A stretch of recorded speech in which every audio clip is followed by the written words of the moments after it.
Welcome to a Trucker's Mind podcast. I'm Eddie McGee. It's your boy K Fings. We're back, man. Episode 262. Yes, sir. All right, let's get right into it.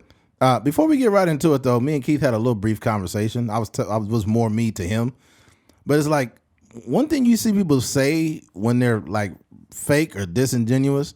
They'll say some shit like, "I've spent so much time pouring into others and forgot to pour into myself." Mm-hmm. That has got to be one of the most fakest bullshit statements I've been seeing. Yeah. Like, and people forget that you know them in real life. Like, nigga, you're not even like that. You're not built like that. You're not built like that. Yeah. God damn, you can get on the internet and say anything. Yeah. And then people will be in the comments like, it's okay, start pouring into you. It's like, shut up. Self-care. You got it, baby. It's like, oh my God, if you don't get the fuck out of here. Yeah. All right, let's get on with the show. All right.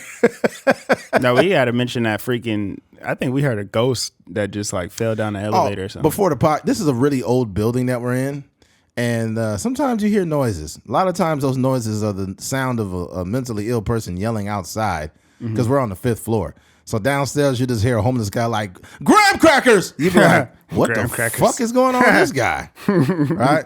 You'll hear some weird scream, or you'll hear a homeless guy knocking a trash can over. Yeah. Sometimes you go outside and it's just a bunch of trash on the fucking ground. But this one was like a loud bang, and it like resonated like inside and outside of the building. Yeah, this sounded like stuff. This sounded like the building was possessed. Yeah. I sound like this is an old building. It's probably some angry old white ghost that was like, "We don't like the colors in here." No, it was like, "Colored, colored." Stop that, A Nigger's Mind podcast.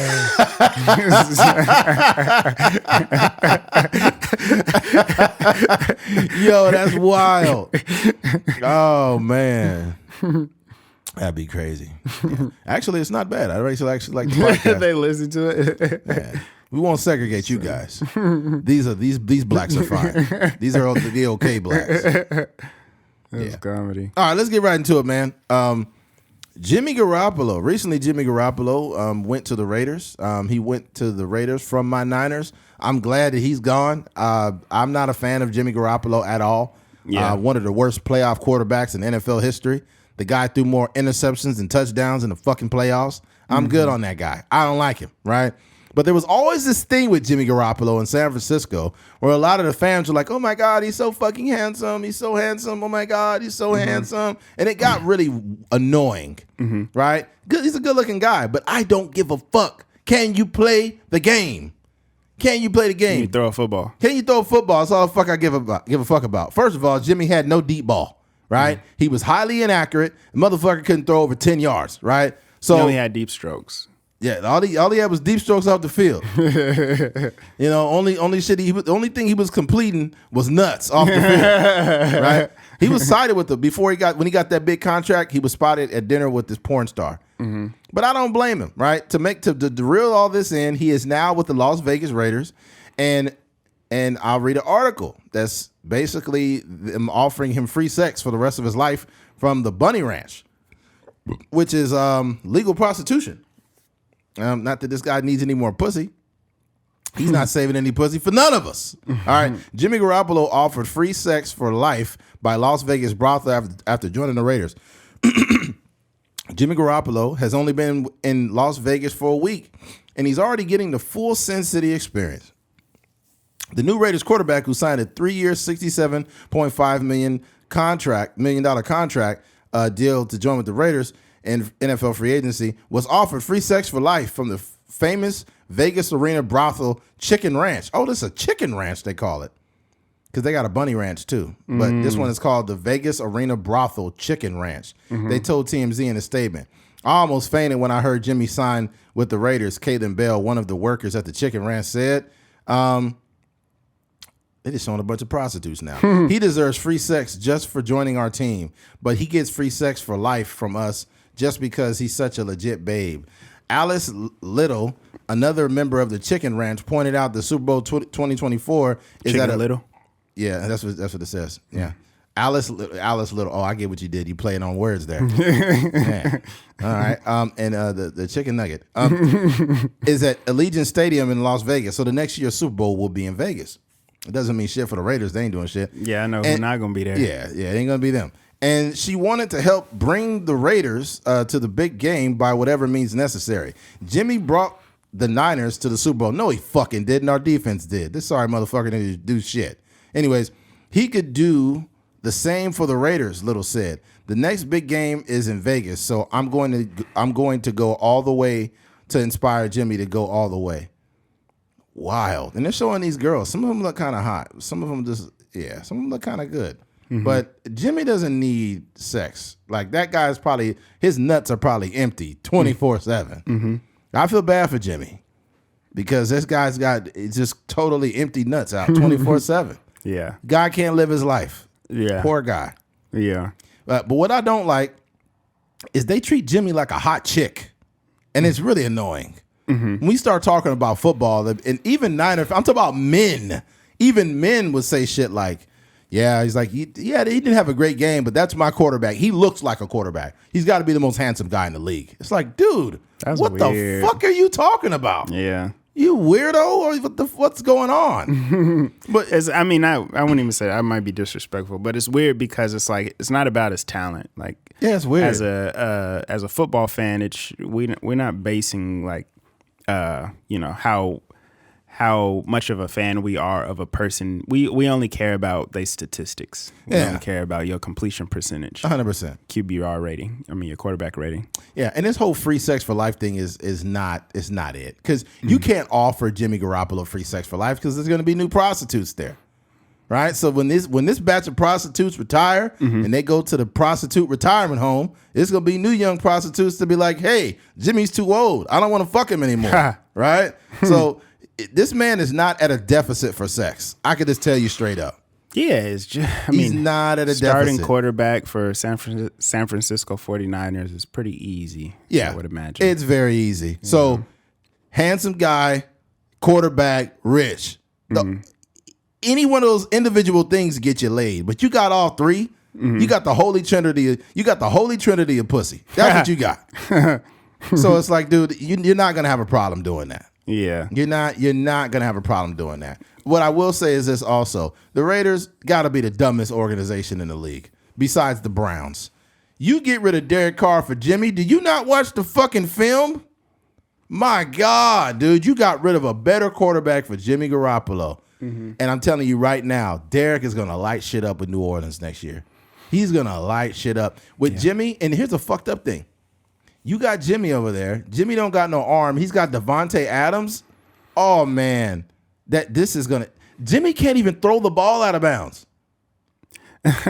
Did you remember that? I think you might have sent me the TikTok, and it was talking about, it was David Carr. For those of you that don't know, that's Derek Carr's older brother.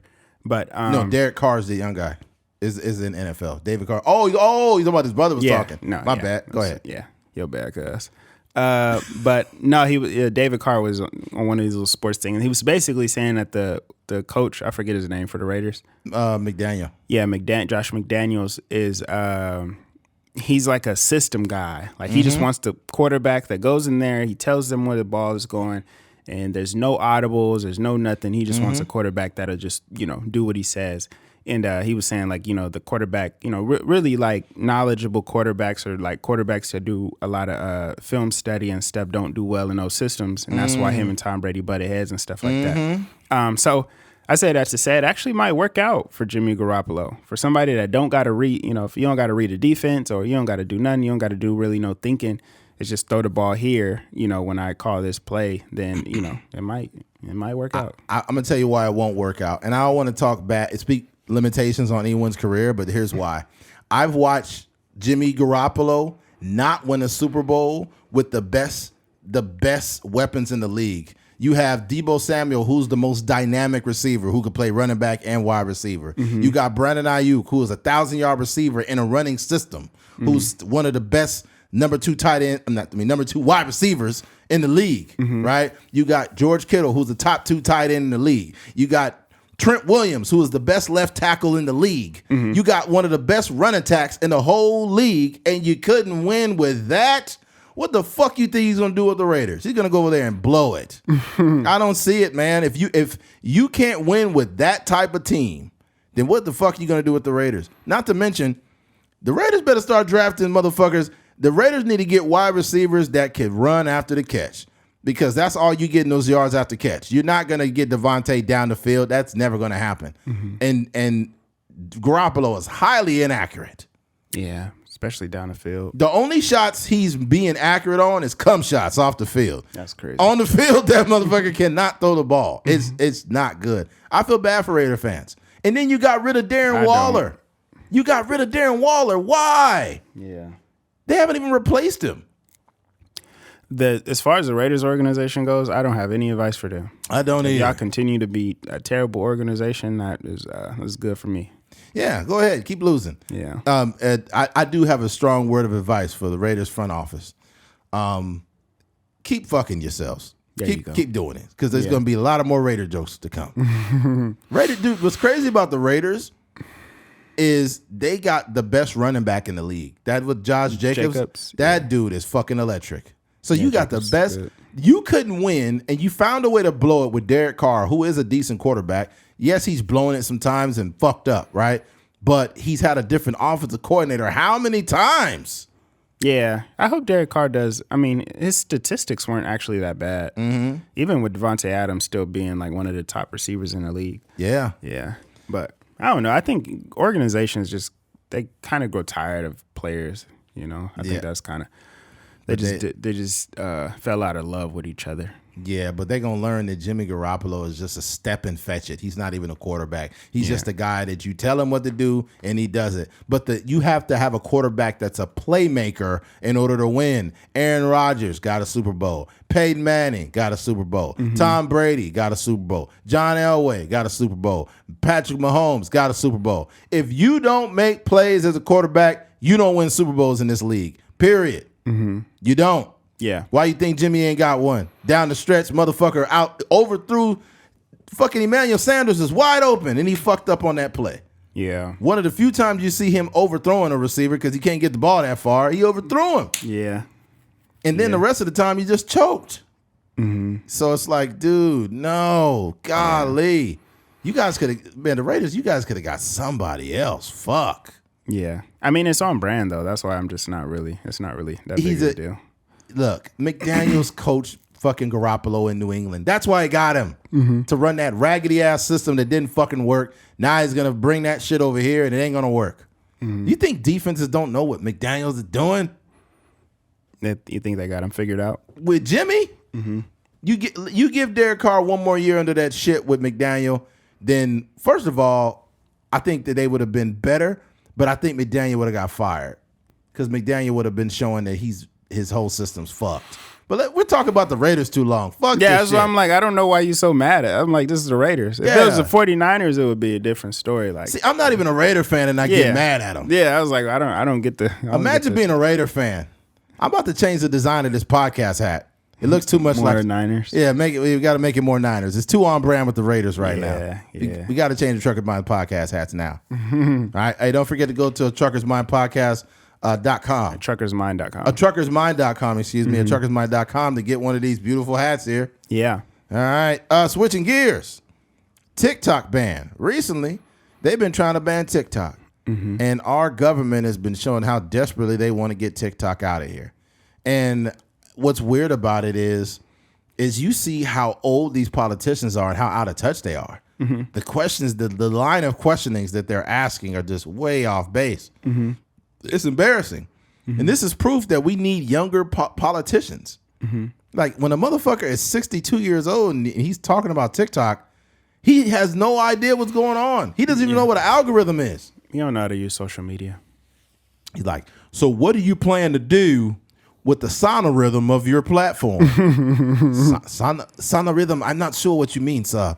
What do you mean by sonorhythm? You mean algorithm? Yeah, that's what I said. I said algorithm. I was scrolling through TikTok and I seen some big ass titties on there. I was wondering, do you allow that on your platform? I mean, actually, we have things. It's child friendly. You can use it. It's child friendly. I was asking because I was looking for some content to jack off. I couldn't find the right content for me to beat my meat. TikTok is wild. What's crazy about TikTok is you could like one video of somebody like I don't know, like making baked potatoes, and now your whole algorithm is baked potatoes. You'd be like, God damn. Yeah. I don't even like potatoes like that. Fuck. No, they don't be playing with the algorithms. Nah, they don't play there. You could be like, you could Google some stuff. Well, more so with Instagram, I think, than TikTok. But TikTok has a strange way of doing stuff. I seen it. I did. I don't know if this was a coincidence or if it was real. I was listening to this John Mayer song, and then when I opened up when I opened up the thing, it was like a video talking about a person that engineered one of the songs. So I was like, man, I don't know. It's one of those things where you just don't know how much access they have to your life. Yeah, I know. What's that song John Mayer got? In a living is right. Oh no, I forgot how it a goes. super John Mayer fan. Yeah. John Mayer is dope though. Yeah, he'd be dope. Women go crazy for that guy. I don't think they do it now so much. John's probably kind of old now. Yeah, he is old. He is a little older, but I think that there's still those. I don't know. It kind of never, and this never really dies. You know what I mean? Like it's like the same thing with like a Denzel Washington. Yeah, you know, they just kind of grow with him. John Mayer sometimes just kind of mumbles, and people be like, "Oh my god, I'm a shibbity ba wa." Like, oh my fucking god, Johnny, you make me so moist. Oh my god, I don't get wet anymore, but I get so wet. I'm 50. John, you can play my strings. Oh my gosh. Shibbity ba wa. Yeah, man. But they want to ban this shit, man. And it looks like that. It looks like our government is trying everything, and it's really embarrassing. Let's go here. Analysis: Can the U.S. ban TikTok? The CEO Zen Chu, and it's funny because his last name is literally Chu, Chew, testified before the House Energy and Commerce Committee on March 23rd amid the chorus of the calls from members of Congress for the federal government to ban the Chinese-owned video media app, and reports that Biden administration is pushing for the company's sale. The federal government, along with many state and foreign governments and some companies, has banned TikTok on work-provided phones. Okay. This type of ban can be effective for protecting data related to government work. Okay, then ban it for that, not for the average consumer that wants to look at fucking dance cat videos and dogs and interesting shit. Like, get out of here. But a full ban of the app is another matter, which raises a number of questions. What data privacy risks does TikTok pose? What could the Chinese government do with data collected by the app? Is it consistent? Is its content recommendation algorithm dangerous? And is it even possible to ban the app? Let me be clear when I say this. We gave up our privacy the day we were born. Literally. We have social security numbers, nigga. Are you fucking serious? They've been tracking us since the day. All of our shit has been public. Identification cards. Yeah, identification cards. A lot of our shit is more public than we think. Did you know that there is a website that you could put your name or your parents' name, and every address that you've ever lived in will pop up? Did you know that? No, but I do know I was trying to create like an eBay account or something like that. And I remember like filling out the information, and then one of the questions was like, which of these addresses are like familiar to you? They knew them. And it was like an address where I lived in Visalia. When I was like, not even in school yet. Yes. So, yeah. Crazy. These motherfuckers, bro, our privacy has never been private. Never. Just give me the fucking content now. Yeah. I know this girl was telling me recently, or I guess she said that somebody tried to take a car out in her name. And she had to freeze all of her credit and all of her shit. Yeah. And I'm thinking, like, it's crazy how people can get your personal information. It's like you could do everything to protect it sometimes, and they could still find a way. Somebody's been sending my aunt mail that has my fucking name on it as some investor in some company or some shit. It says like Gumoji something. I'm like, what the fuck? I was like, hey. Gumoji. Yeah, some type of, it says like investor Eddie McGee or whatever. And I was crazy. Like, she's like, if you're going to have somebody send mail to my house, just let me know. I was like, what are you talking about? I was like, I would never have nothing sent there to your house. That doesn't make any sense. You got your own crib. Yeah, I was like, I got my own address. And she was like, oh my God. I was like, yeah, so yeah, that's not cool. I need to go check this out. But that's the same, like when you have a business, Like I be getting mail here all the time, like the same mail. I don't even look at it no more. I just toss it. But you know that information is somewhere. You know they selling it. I don't know what company is selling it. Yeah, you know, selling that data. Yeah, somebody's selling it, man. And everything is being sold. Your information is being shared. And you know, if you've ever been to collections before for something, they literally sold your information. They sold your information. Yeah, they do that for sure. They sell debts all the time. They sell debts all the time. They didn't ask your permission to do that shit. But they sold it. And in the selling of that or sending it somewhere, your information can be compromised. Yeah. So that's the thing. So here's the problem I have with our government. They want to make TikTok the worst thing ever. Okay, motherfucker. TikTok, oh, it's bad, privacy, blah, blah, blah. So you care more about this trivial shit than the people still drinking dirty water in Ohio? Why aren't you having a fucking meeting, a board meeting about that? Yeah. Why aren't you having a board meeting about people in Flint, Michigan that still don't have fucking water? We got our priorities fucked up and they think we're too stupid to see it. And I feel like TikTok does a great job of highlighting that. Right? It does a great job. There was somebody recently talking about Pelosi and what she was investing in. She was literally, they found her public record of what she was investing in. She was investing in like cancer medicine. Really? Some shit called Pixie or whatever it was. Some medicine that was supposed to be coming out. So it's like, it was telling What's people. wrong like, with that? It's telling people follow the money. Oh. Follow the money. Like, look at what these people are investing in. It'll tell you that a lot of times, depending on where the country is going, these people are always ahead of the curve. How do they know where she's investing in? Because there's a public platform that will show you what people are investing in. I forgot what it's called, but it literally will show public officials where, like, what they've invested in or what's going on because it's public record. Oh, they have to like publicize their investments. Exactly, but due to people not following it and not really giving a fuck, now people have access to showing where, actually looking at politicians where things are going. You know, but yeah, at the end of the day, dude, TikTok, I don't mind it. If we're gonna be infiltrated by the Chinese people, I don't know what they want from me. Okay, I mean, hey, look, TikTok and Panda Express is a good trade off. Okay, you want my information? Just keep that orange chicken coming. Okay, I don't give a fuck. You know, it's funny too. You want to know why I know for a fact that this is real fishy from the government? We just had a Chinese spy balloon that we knocked down, and that was to brainwash us. Like, the Chinese are trying to do something to us. What are they doing? I think they're using information from TikTok, and they're controlling the balloon, and now we have to shoot it down. Like, these old antiquated ways of controlling people is not working anymore. We see straight through our government. I don't even know what to believe. Yeah. Like, I look back at history of things that were shams. We should have never been in Vietnam.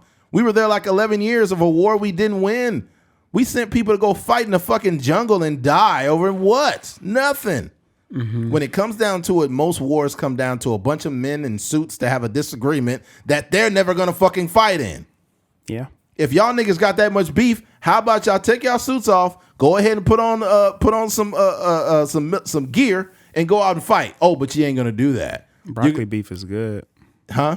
Said broccoli beef is good. Right? Y'all sitting up in them suits, eating all that goddamn broccoli beef, sending these innocent young men to war, okay? Men and women.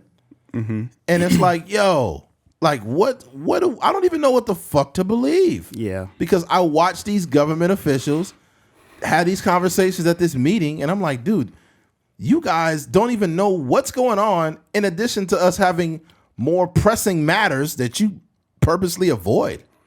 Yeah, every two, I'll say like every year now. Well, this is gonna get pretty repetitive because, you know, this is the like our peers. I think Mark Zuckerberg is probably a little older than you, but I don't know, man.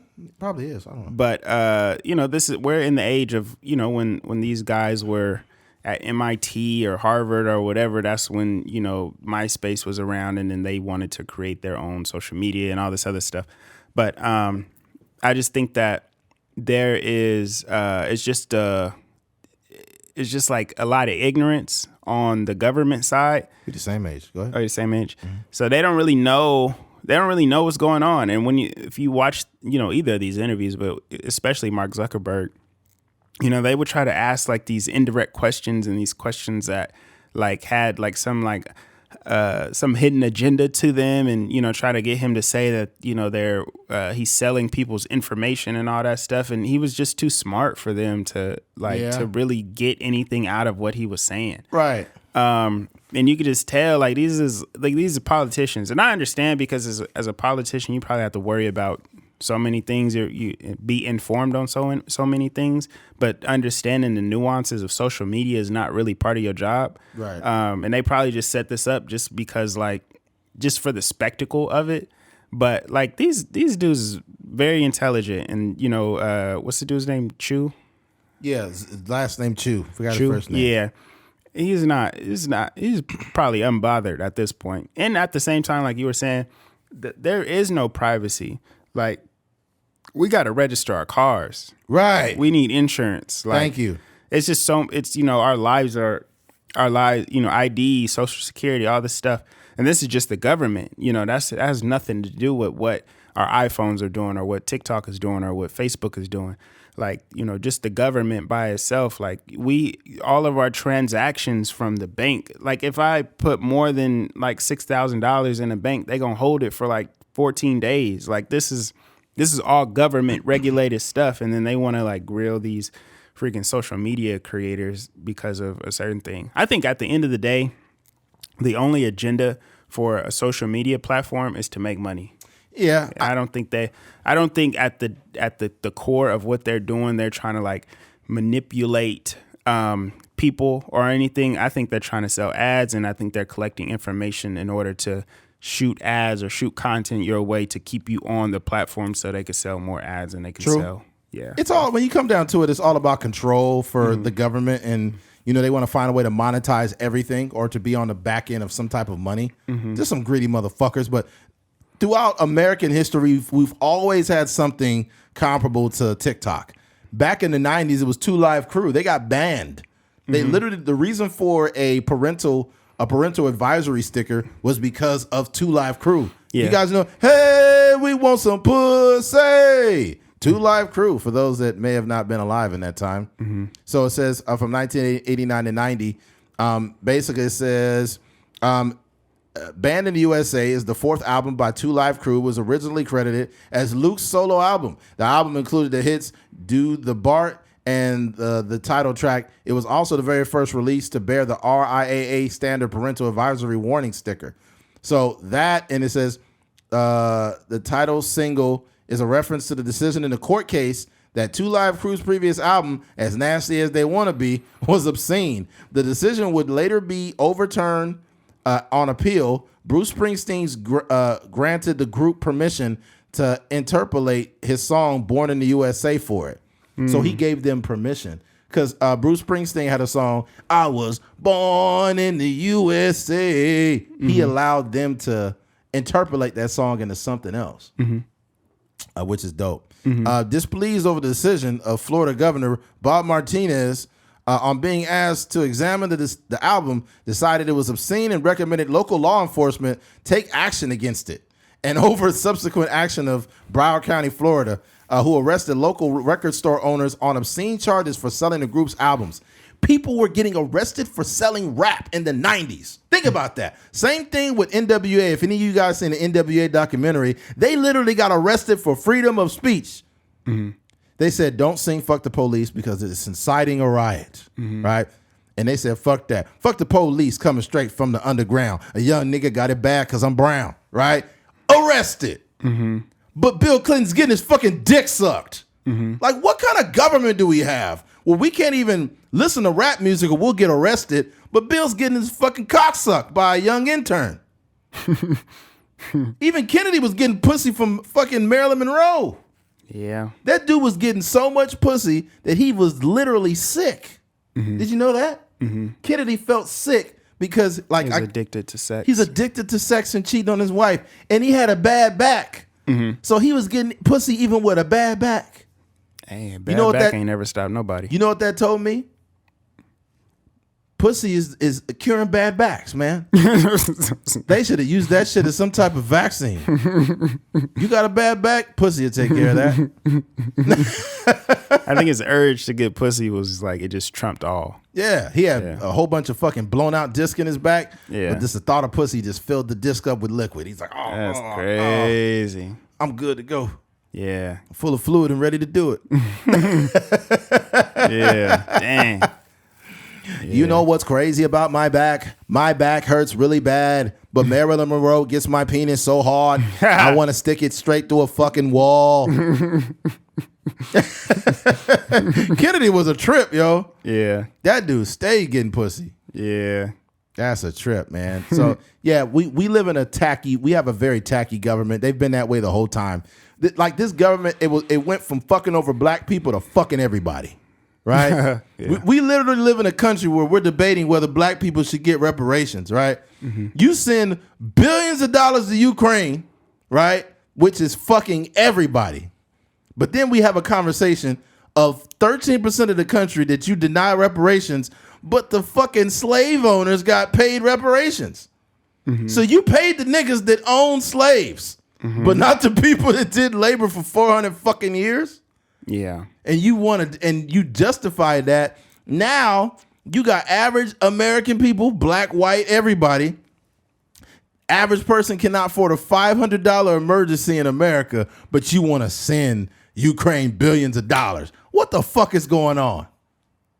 Have you seen the menu at these fast food restaurants? Ain't no 99-cent menu no more, man. Yeah, it's facts. It's all gone. Yeah. Nigga, I got 2 jumbo jacks. That shit was $10. Life is expensive. Yeah. Yeah. It costs to breathe nowadays. I woke up, that'd be $7.99. I was like, God damn, man. Yeah. $7.99. I just breathed this morning. Yeah, everything is expensive. My dog. God. That's crazy. Everything is everything is expensive. I spent $80 on gas today. Ridiculous. That's stupid. And that shit gonna get you down the street, be burnt out. I'm telling you. It's insane. Be careful. Hey, when you're spending money, just fucking stop. Just yeah, stop. that's how I'd be like, people, my girl was telling me like she getting X amount of money from her taxes, and she was surprised. Like, you know, it was some decent money. Mm-hmm. And she was like, oh man, like what can we do with it? And I was like, you know what you can do with that? Nothing. You can save it. You don't have to spend money. She was shocked that she was getting money. It's because the government been whooping her ass like everybody else's. Yeah. Yeah, you get your ass whooped all year. At the end of the year, they want to pay you back. Yeah, and it's not even the shit that you actually got taxed. Mm-hmm. It's not actually no. Mm-hmm. Yeah, they're giving you crumbs. Yeah, motherfucking breadcrumbs. But no, I think this situation is there. It's what I realized with the government, they oftentimes don't have really strong cases, right? You know, so they be just trying to sit people down and have a conversation. Like they've been trying to arrest Donald Trump for the past 7 years or so. Yo, Donald Trump is fucking hilarious, bro. Yeah, what happened? You hear what he said about Stormy Daniels? What did he call her? He's like, you know, they're looking for some form of criminal activity, and they're just wrong. We're gonna pursue this very strongly. And, you know, Stormy Horseface Daniels. Yeah. Nigga, I was dying. Donald Trump is arguably the funniest president. Oh, bro. I was like, this shit is wild. Yeah. Yeah. Oh, man. Yeah. Same government would have banned TikTok, but we had a president like that. Yeah. And we can't just talk about shit. If you want to be real, he was a dick and he was a moron, and his ineptitude is why he got beat by Biden, right? Biden doesn't know where the fuck he is. And Biden also barely beat him. It wasn't like a landslide. It wasn't a landslide, but look, the way he dealt with COVID is why he got voted out, bro. Mm-hmm. Had he had a little tweak on what he did. There was the bleach thing. He thought bleach would kill COVID. It's like, I figured bleach would do something. I didn't know what. I don't know. Some problems. Maybe a little bleach would fix it. I assume that bleach does what it does, right? Mm-hmm. Bleach gets stains out of my clothes. I just figured, you know, just a little bleach on the COVID would get it out. Stormy Daniels. I put some bleach on Stormy Daniels, and she just disappeared. I don't know what exactly. I believe in this very strongly, very strongly. That's crazy. Oh man, that shit, yo, this government is hilarious. Joe Biden they had a new video of this guy. He didn't know where he was going. Yeah, Joe Biden out of there. He out of there, bro. There's no second term. There's no second term for that guy. Yeah. It's looking like fucking DeSantis. Mm-hmm. Yeah, it's looking like him. But then when Trump be dogging that dude out, DeSantis doesn't know where he is. Yeah, he's not a very trustworthy person. Mm-hmm. He might have been having sex with a man. I don't know. Yeah, he said that. There might be something with him and another man. I'm not sure. Not sure. I'm not sure. I'm just saying. I might have heard it. I might have not. I know. Trump know what to say to not get sued. Dude, right? He might have been with a boy. I'm not sure. Allegedly, he might have been getting his black back blown out. Allegedly. He might have been with a black, maybe not. I'm not sure. Might have been with a black. What I heard, DeSantis likes to have sex with African Americans. I'm not sure. Maybe not. I believe in that very strongly. Very fine black man. DeSantis getting his back blown out by very fine black man. You said what? Said DeSantis getting his back blown out by very fine black man. Very fine black man on both sides. Yeah, your impression's getting worse and worse. You made him have a look like he sound like a teenage Trump, like before the puberty.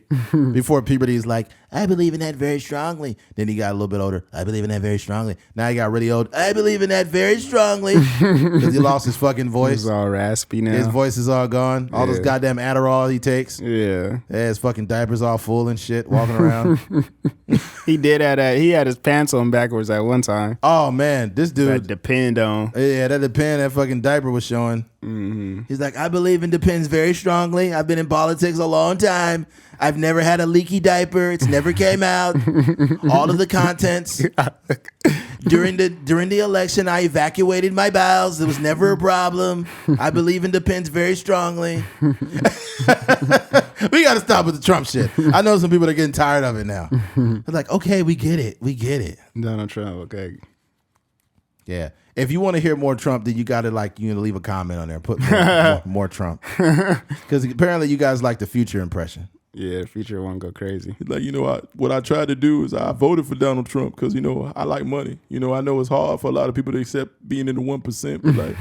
But ever since me and Sierra broke up, I told her I didn't want to get married because she wasn't making that much money. She didn't want to sign the prenup, so I said, I gotta level up. She made the song Level Up, so I had to level up. Oh, yeah. More Trump, more Future. Got more coming. Can you imagine if they had a rap album together? Donald Trump and Future. It'd be like Metro Boomin. Metro Boomin wants some more, nigga. I believe Donald Trump, Future, do it big every day. Fucking Future come out of the background. Yeah. But yeah, man. This is just our government. This is just what they've been doing for the longest. They always find something to something trivial to get all of our attention. Mm-hmm. And it was rap music. Then it was 2 Live Crew. Then it was NWA. Mm-hmm. Then it was, what was it in the 90s? Oh my God. There's been so many little trivial things that they have to take to court. Yeah, it just seems like they're trying to like stifle entertainment. I think for the most part, there's a what you call it. I don't think there's like this hidden agenda that the government is out to find. I think if anybody is a bad guy, it is the government, and they're just like trying to be the only bad guy. They just want to be the bullies on the block. But I think at the end of the day, like the way that I think, or I'm like, the way that I think like nerds work or nerds operate, I think they operate in a space where they're like genuinely at their core is just really trying to make like an amazing app. Like, I think that's all they care about. Right. It's also a business, so they definitely want to make money. But at the end of the day, I think they're just trying to make an amazing app. But then there's also but a byproduct of making an amazing app, you have to do like some underhanded stuff in terms of like things that'll keep people on the app. Mm-hmm. But at the end of the day, like, nigga, we like, there's obviously kids, but like we're grown, bro. Yeah. If you don't want to, like, if you addicted to social media, like, figure your life out. Yeah. Like, it's not my job as Mark Zuckerberg or Chew to be like, oh, people are addicted to social media, so I'm going to try to eliminate the time that people spend on there. I'm not like a fucking social media rights activist. I created this app in order to connect people, and then you guys have mutated it. Yeah. Like honestly, it's not Mark Zuckerberg's fault that we've misused a lot of things on the internet. Like it's not Mark Zuckerberg's fault. Or what was the original owner of Twitter? What was his name? I forgot. Fuck, I forgot his name. But it's not their fault that we've misused this. See, here's the issue. We've always been us, but we've never had a platform in front of us. So it's never been a platform. The platform is literally the vehicle. We drive the vehicle, right? So if we drive a vehicle into a wall, we can't say, "Oh fuck, I hate these new Lexuses. They're terrible." The Lexus had nothing to do with you driving it into a wall.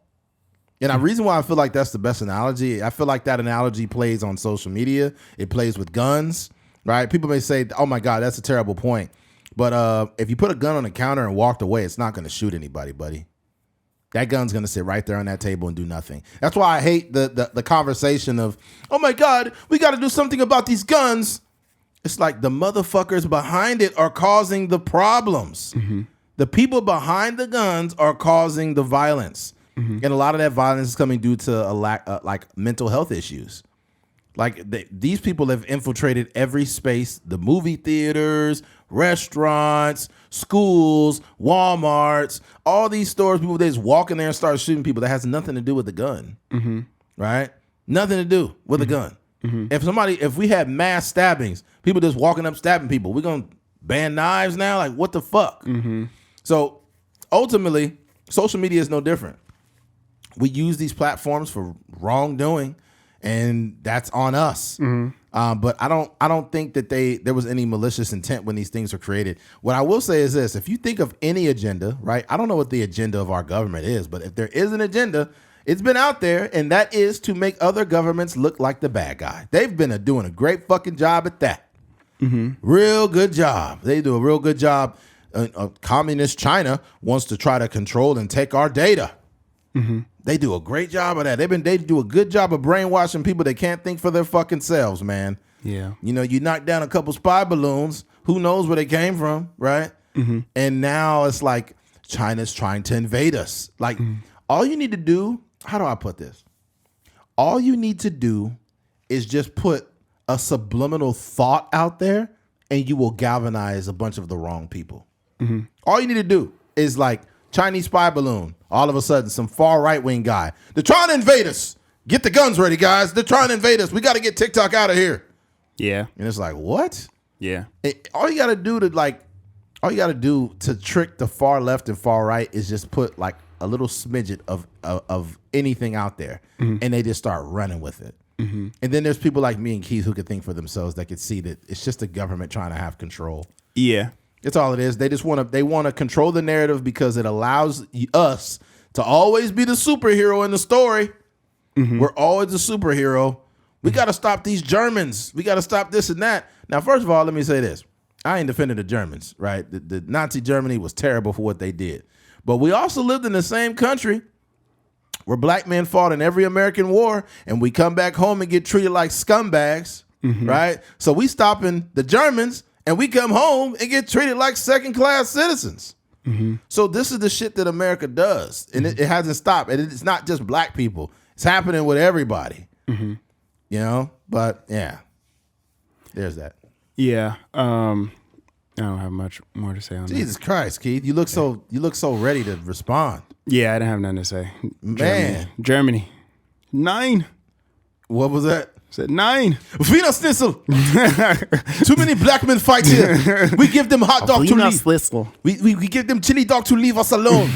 Leave us alone. Wiener. Wiener. Can you imagine?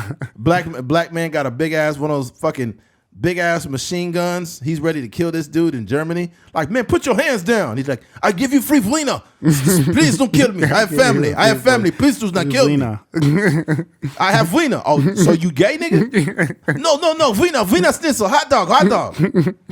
I don't want that. Give me that shit. Black dude ate it like, hey, this is kind of good. Hey, the German dude cool, bro. The German dude cool. He cool, cuz. Just leave him alone. We had Crips. Let that nigga slide, cuz. Let him slide, cuz. He good.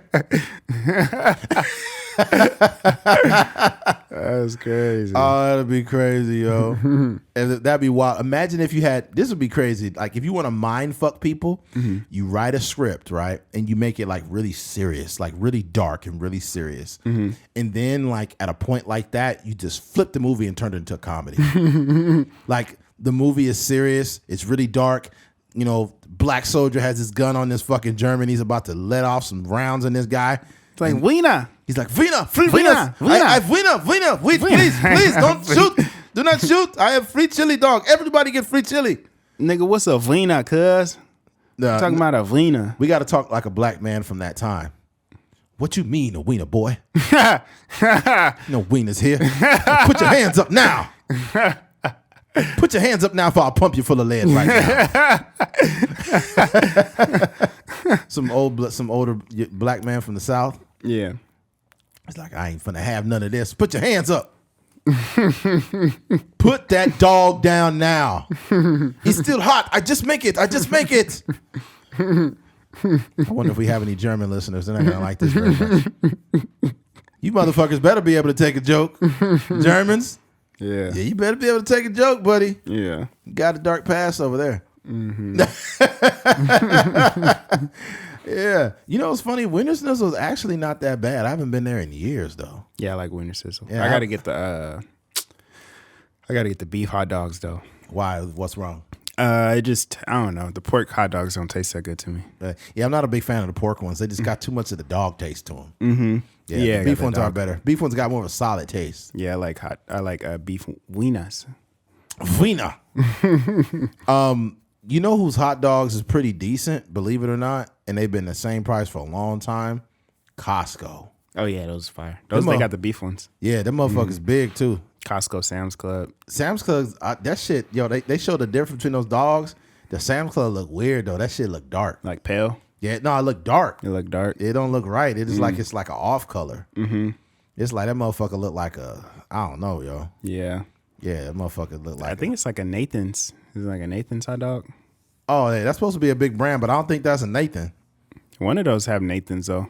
Really? I think so. Yeah, they use the Nathan's. Yeah, Sam's Club. They have a what you call it, like, even though everything in the store went up, they still maintain those same prices. Yeah, they did. So they're not. The thing about it, they're not really like making a huge profit off it at all. Yeah, they're probably losing money actually. Yeah, it probably is, but it's just breaking even. But it's a marketing strategy to keep customers there. It keeps you in the store longer, you know. So you're like, man, I'm hungry. Let me go get a hot dog and I'm gonna finish shopping. Walking through the store eating a big ass glizzy.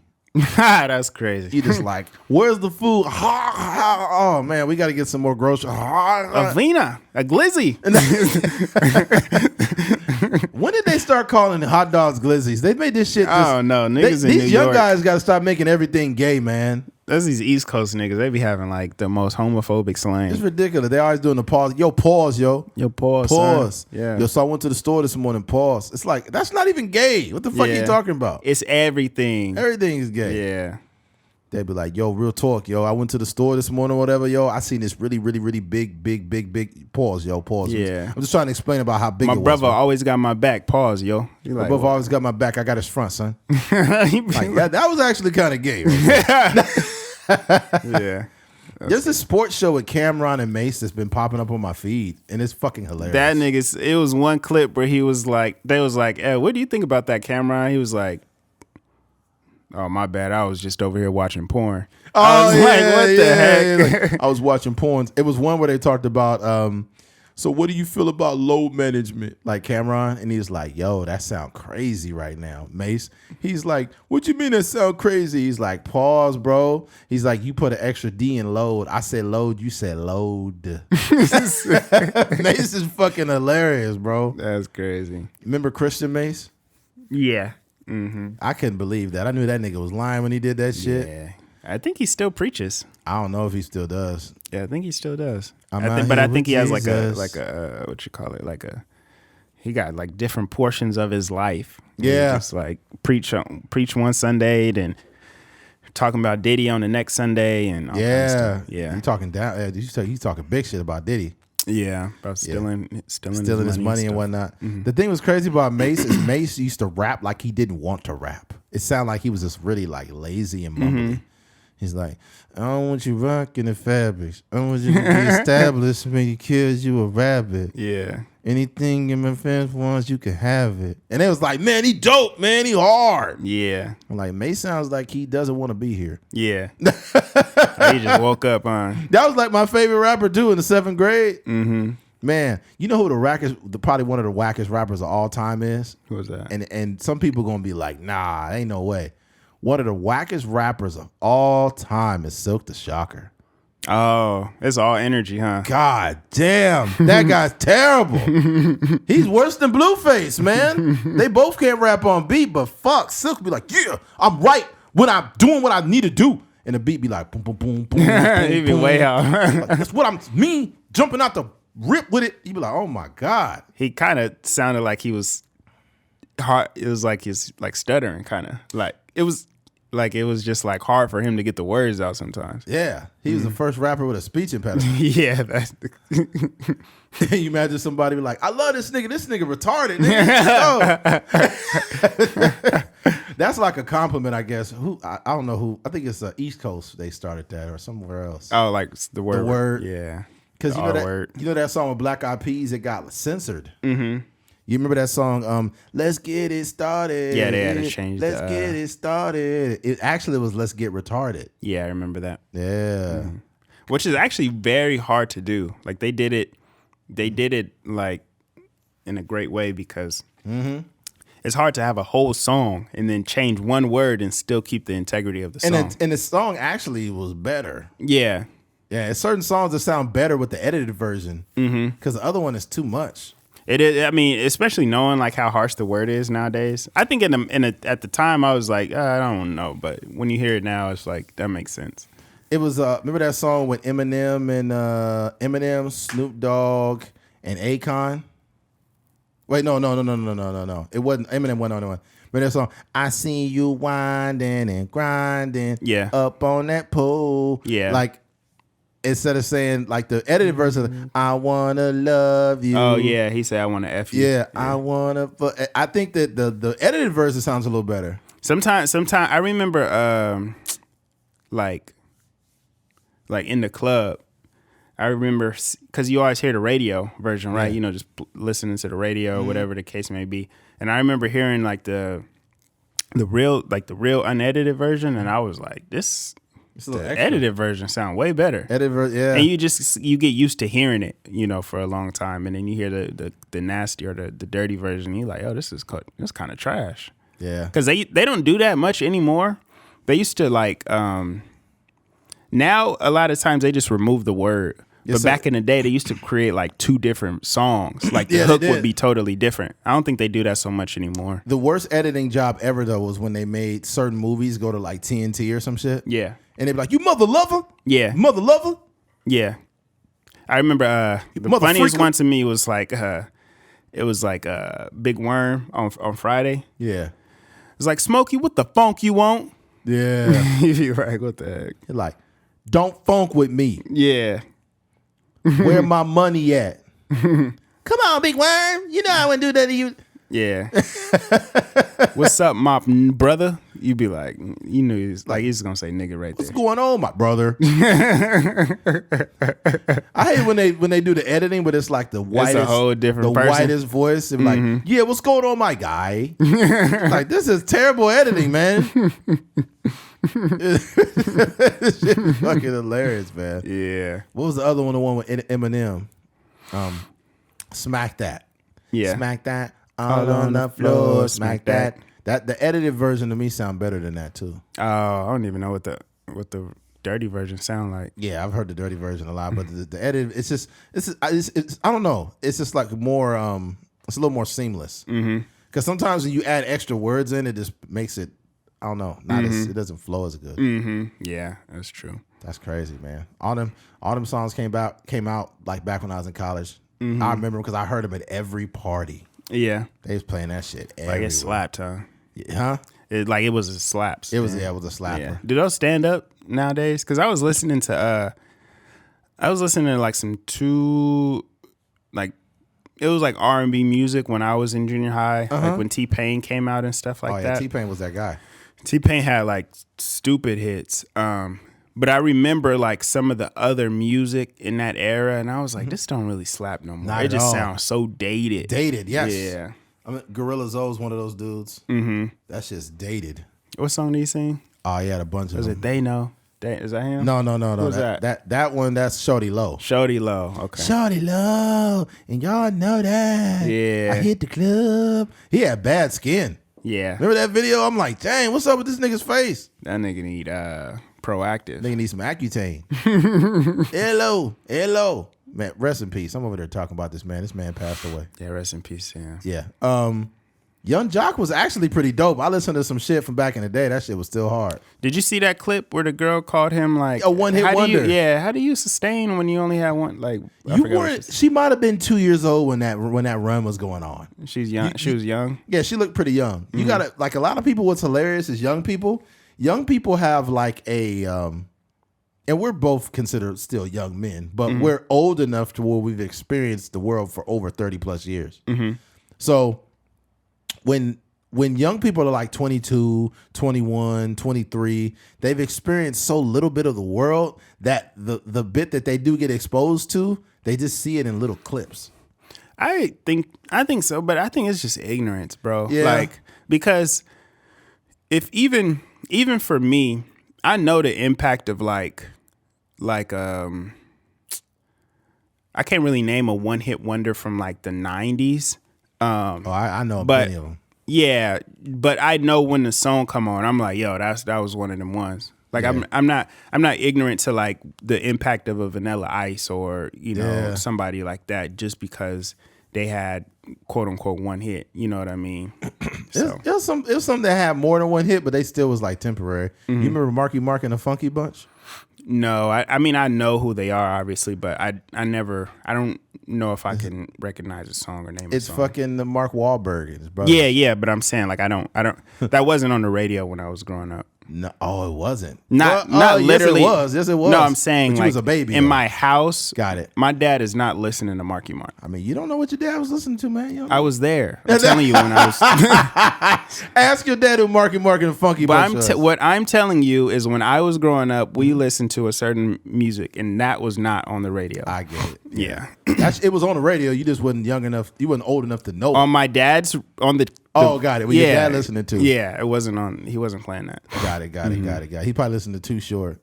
Yeah, Too listen Short like had West the same- Coast, like Ice Cube, like West Side Connection, stuff like that. Yeah, you missed that Milli Vanilli, bro. That was a crazy wave in the 90s. Milli Vanilli. Girl, you know it's true. Ooh, ooh. That's the one they got ooh, caught I love for you. Being fake. Yeah, they weren't singing those songs. Nah, they was Jamaicans. They was fake Jamaicans. That's sad. They dude. had the look, and then once the audio came off, they was like, they was like, what the fuck is this Yeah, shit? it was lip syncing. That was like a trend, that was a bar that rappers would use all the time. You know, it's like Yeah. for being fake or not writing their raps or whatever. Yeah, I miss my childhood, man. Because honestly, dude, I'm one of the last generations that remembers what it feels like to not always be plugged into the internet, like or to any smartphone. Like back in the Crystal Pepsi days, you know what I'm saying? When Crystal Pepsi came out, and it was like the latest thing. Yeah. Motherfucking what was another thing big in the 90s? We just had to like experience stuff. Yeah, Like by word of mouth. yeah, You know. and it was dope, man. Whether it was cartoons or whatever it was, we got to Blockbuster. What I noticed too is people talk about like the family dynamic is breaking up now. I think it's because another reason why is because we fast track everything. Technology has made us fast track so many things that it took away from the family unit. Like going to Blockbuster wasn't just going to Blockbuster. More times than not, you was with your family. Yeah, for sure. Y'all Yeah. was going in there eating popcorn, being around each other. And then in the 90s, we had pizza parlors. So you didn't just go get a hot and ready from fucking Little Caesars. There was actually a sit down section where a bunch of families went and hung out and you ate pizza and played arcade. Yeah, life is arcades are faster gone. now. Yeah. Yeah, there's no arcades now. All this shit's gone. So Yeah, all people don't even like eat dinner together because a lot of times we're on our phones and stuff like that. Yep. You're like scrolling through Instagram while you eating your dinner. Yeah, everything. It's so much access that it's just taken away the. It's taken away the. I want to say the allure of it, or but not even the allure, but it's taken away the effect of it. Excuse me. Yeah. Like you look at you could open your phone now and you see some thick girl with a big booty and her breast all out. Back in the day, we didn't have that. Yeah. It was only a couple women back in the day that were really like notable, like sex symbols. Like it was like I don't know, what Pamela Anderson was one of them. Mm-hmm. You know, just a couple of women, and then all the women back then, the ones we liked the most, they was all like regular modest chicks, like Janet Jackson and '90s Gabrielle Union was fine. Fucking Jada Pinkett, I ain't gonna put her there, but she was cute too. All this, everything culture was just so different. Yeah. It's a trip, man. That whole what was it? Minister Society and Boys in the Hood and shit. Yeah, the hood drama era. Yeah, this is a different time, man. Yeah. I don't know how we went on a tangent, but maybe. Yeah, I mean, but fault. I think that is right. Just what it used to be an event to Yes. go get a blockbuster movie. Yes. You know, it would be a thing, man. Like, Yeah, bro. It just everything, even video games. There was no online. You played with your brother, your cousin, or your friends. You had a fucking controller that was connected to a cord. you had to played. be in the same room to play somebody. Yes. Yeah. Yeah. This shit is just everything so fast track, bro. Yeah. It's really sad. It's really Yeah. sad. I wonder if there's going to be. I think it's done now. Like the way that the world is moving is too much connection. Yeah, and it's that's ridiculous. partly what, guys like Mark Zuckerberg and Chu and, the guys that created Twitter, all of those guys, they wanted, just for us to be connected around the world. It has some benefits to it, but at the same time, like, I think, it's up to us as individuals and raising our families to make sure there's a way to still be like present with people, with all the access to, everybody around the world. I think that probably a business, like a genius marketing thing would be to offer nostalgia in a current way. Like, for example, like for people my age and older that grew up in the 90s and everything's all fast tracked, just open some type of a pizza parlor or something, a 90s themed pizza parlor, fucking go in there and instead of renting video games, you might rent like a fucking flash drive that's got a bunch of 90s games on it. What do you call those? They call them ROMs, I think you call them. You get you could rent out a flash drive with a bunch of games and then just plug it into your HDMI and just play a bunch of 90s games or something. Yeah, that would be, or just like a nickel arcade type of vibe. Yeah, but bro. you could use your card, you go in there and swipe your card and play. Yeah. And you want to know the reason why I know you can capitalize on nostalgia is because these fucking kids that didn't even grow up in the 90s are like obsessed with the 90s. Yeah, like games like Pokemon and stuff is coming back. Like they always have like this cycle. So Yeah. I think that would be dope. Just an experience, like to bring people into a place, especially post COVID. I think a lot of people want to just hang out with each other. Yeah. So Yeah, I just think that works. creating that world. I seen a kid probably not too long ago that had a Tupac shirt on.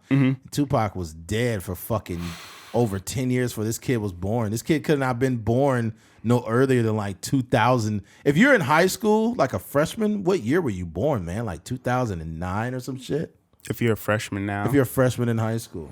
Somewhere around there. You probably were born in like 2008 or some shit like that. You'd be like 15 years old. Yeah. So if you're a freshman in high school, that's when you were born. So Tupac's been dead a long motherfucking time before you was born. But I seen a girl with a Selena shirt. I'm like, man, these people were dead in the 90s. You know the reason why, like, I think like something like what you're talking about works, like the whole nostalgia thing. I think the thing that hasn't changed throughout all the years is the way that concerts are designed. Like it's still, the going to a concert is still undefeated. You know, like the people that went to the Bad Bunny concert and or the weekend where they selling out the stadiums and stuff like that. You can't replicate that on your phone. You know what I mean? So I think that there's still a way to garner or to bring people together in large capacities. I think I found a way, but I think that if I say this idea, they'll probably steal it. I think that what you could do is like even things like board games. We don't play board games anymore. Board games, all these things were family oriented things. I think if you create a board game that is connected to your phone, the only way you play that board game is disabling your phone. So basically, you connect this board game to your phone, maybe via Bluetooth, whatever. It disables all voice commands, all text, all everything. You play as a family and you get your score up.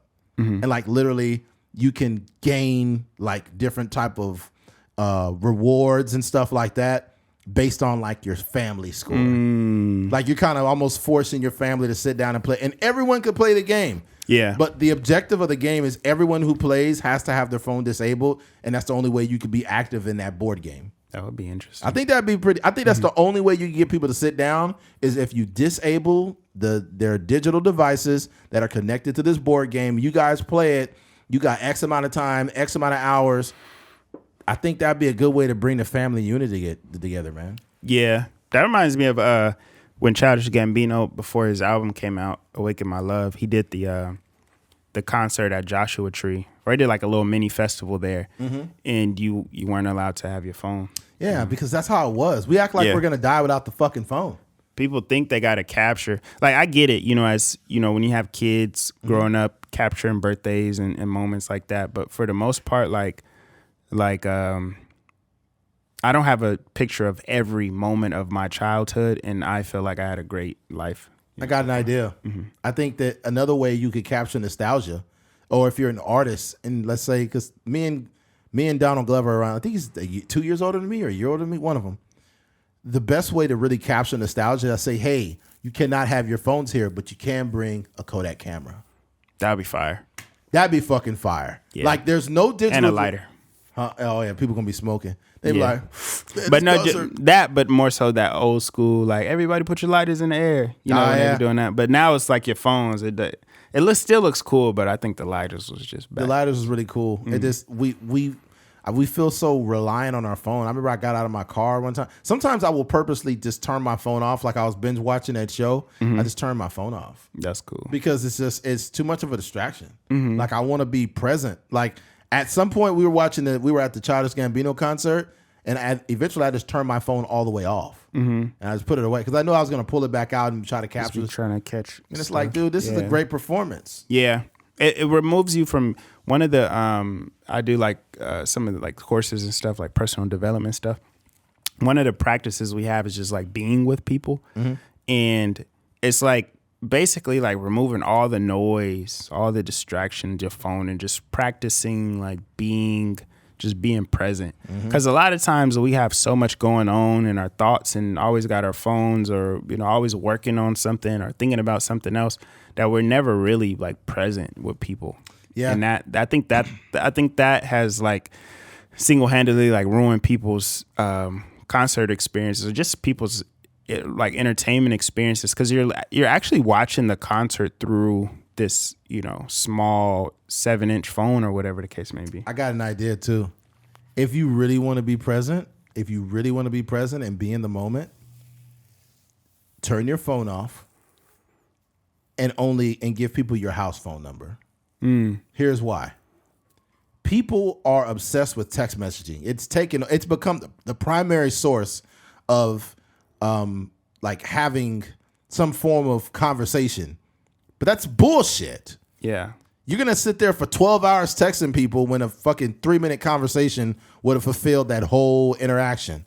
So I noticed that in the 90s, more specifically, like if you liked a girl, you had to call her phone. You had to call her house phone. And if she had a line that was connected to the other phone, you had to hope nobody was listening. Yeah. Or the internet. If the internet was hooked up, you couldn't be on the fucking phone. It'd be like, I think we just have like too much access to people. Exactly. Like the thing that is like, I don't know. I just feel like when it's kind of stupid that I have to like turn my phone on Do Not Disturb, Because like people calling me about whatever they want to share or whatever they want me to help them with or whatever the case may be. But back in the day, like say, for example, I got the house phone. I come here and I want to work on music for like 3 or 4 hours.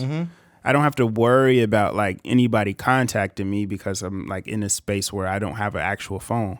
And then when I get home, I can check my voicemail and return people's calls. That's what you should go back to doing. But now it's like people know that your phone is always on you. So, you know, they going to either text you or leave you a voicemail or whatever. And then, you know, the expectation is that you call them back or whatever. This is very simple technology that we can master. If you don't want any text messages coming through, you should put everything to do not disturb, right? Well, first of all, you can have it set to, this was the best way to avoid people. Set it to phone calls only. Most people don't talk on the phone. They just don't. Yeah. People have a lack of, people have an issue like articulating themselves. They always want to hide behind the text messages. So leave your phone calls open. But all of your text messages, you could forward them and they'll go to your actual home phone and they will read as voicemails. So if you don't want to receive any text messages, you don't got to put your phone on. Just put it all the way it used to be, old school. And if they want to call you, they could call you on the house phone or on your regular phone. Yeah. But I just think that we've consolidated too much of our time and focus in this one thing. Man, look here. You shouldn't be able to call, text, fucking watch porn, motherfucking all on the same order device. Food, motherfucking hide shit and the Snapchats and all. You shouldn't be able to do everything on your phone. Some phones you can use as the remote for your fucking car. You know what? I think Schultz has said this once upon a time. Like, it might have been it was a conversation I heard somewhere. It was like we don't even have like the luxury of missing people. No. Like we just talking to people all day long. Like especially like in the early stages of like courting a girl or something like that. Oh my God. Y'all texting all day, every day. It's like, dang, you don't even, there's nothing even to talk about when you see him in person. Here's the worst part. We'll move on from this. But what's different from now versus then is not only do you not get the opportunity to miss or really genuinely make the connection, everybody's just so oversaturated with people giving them attention or them giving other people attention that it's taken away from genuine attraction to a person. Usually things that make us attracted are because there's something rare. That's how it used to be. Like, oh, they're only releasing these Jordans. They won't release these Jordans for another 8-9 months, man. And then you wait in this long line to get these shoes in the 90s. You know, you had that East Bay book, right? You had that East Bay book where it built up, you know, and it had the different prices and things of that nature. Like that all that's gone. Yeah, you can order it you make the phone call and order it. Yeah, it's gone. But what I was gonna say is back in the day, if you were in a relationship or you liked a girl or something, and it ended in some way, you could literally go the rest of your life and never see that girl again. Like literally, and that's normal. Like you broke up, you had the love of your life in college. You broke up, you never find her again. You probably, and back in the day, you looking through yellow pages and shit, trying to find where she's at, trying to find her number, trying to call, trying to whatever. That's the only way you found people is you really had to do investigative work to find them. All you got to do now, go right to the internet and find them. Social media. You can send them a friend request now. You can send them messages now. But back in the day, you could break up and never see each other again. Yeah, that's the crazy part. And even if it wasn't like a serious relationship, right, or like situations where you know how it is, like a person to get into a relationship and then when they get single again, they going right back to they picking that same conversation off right where they left off.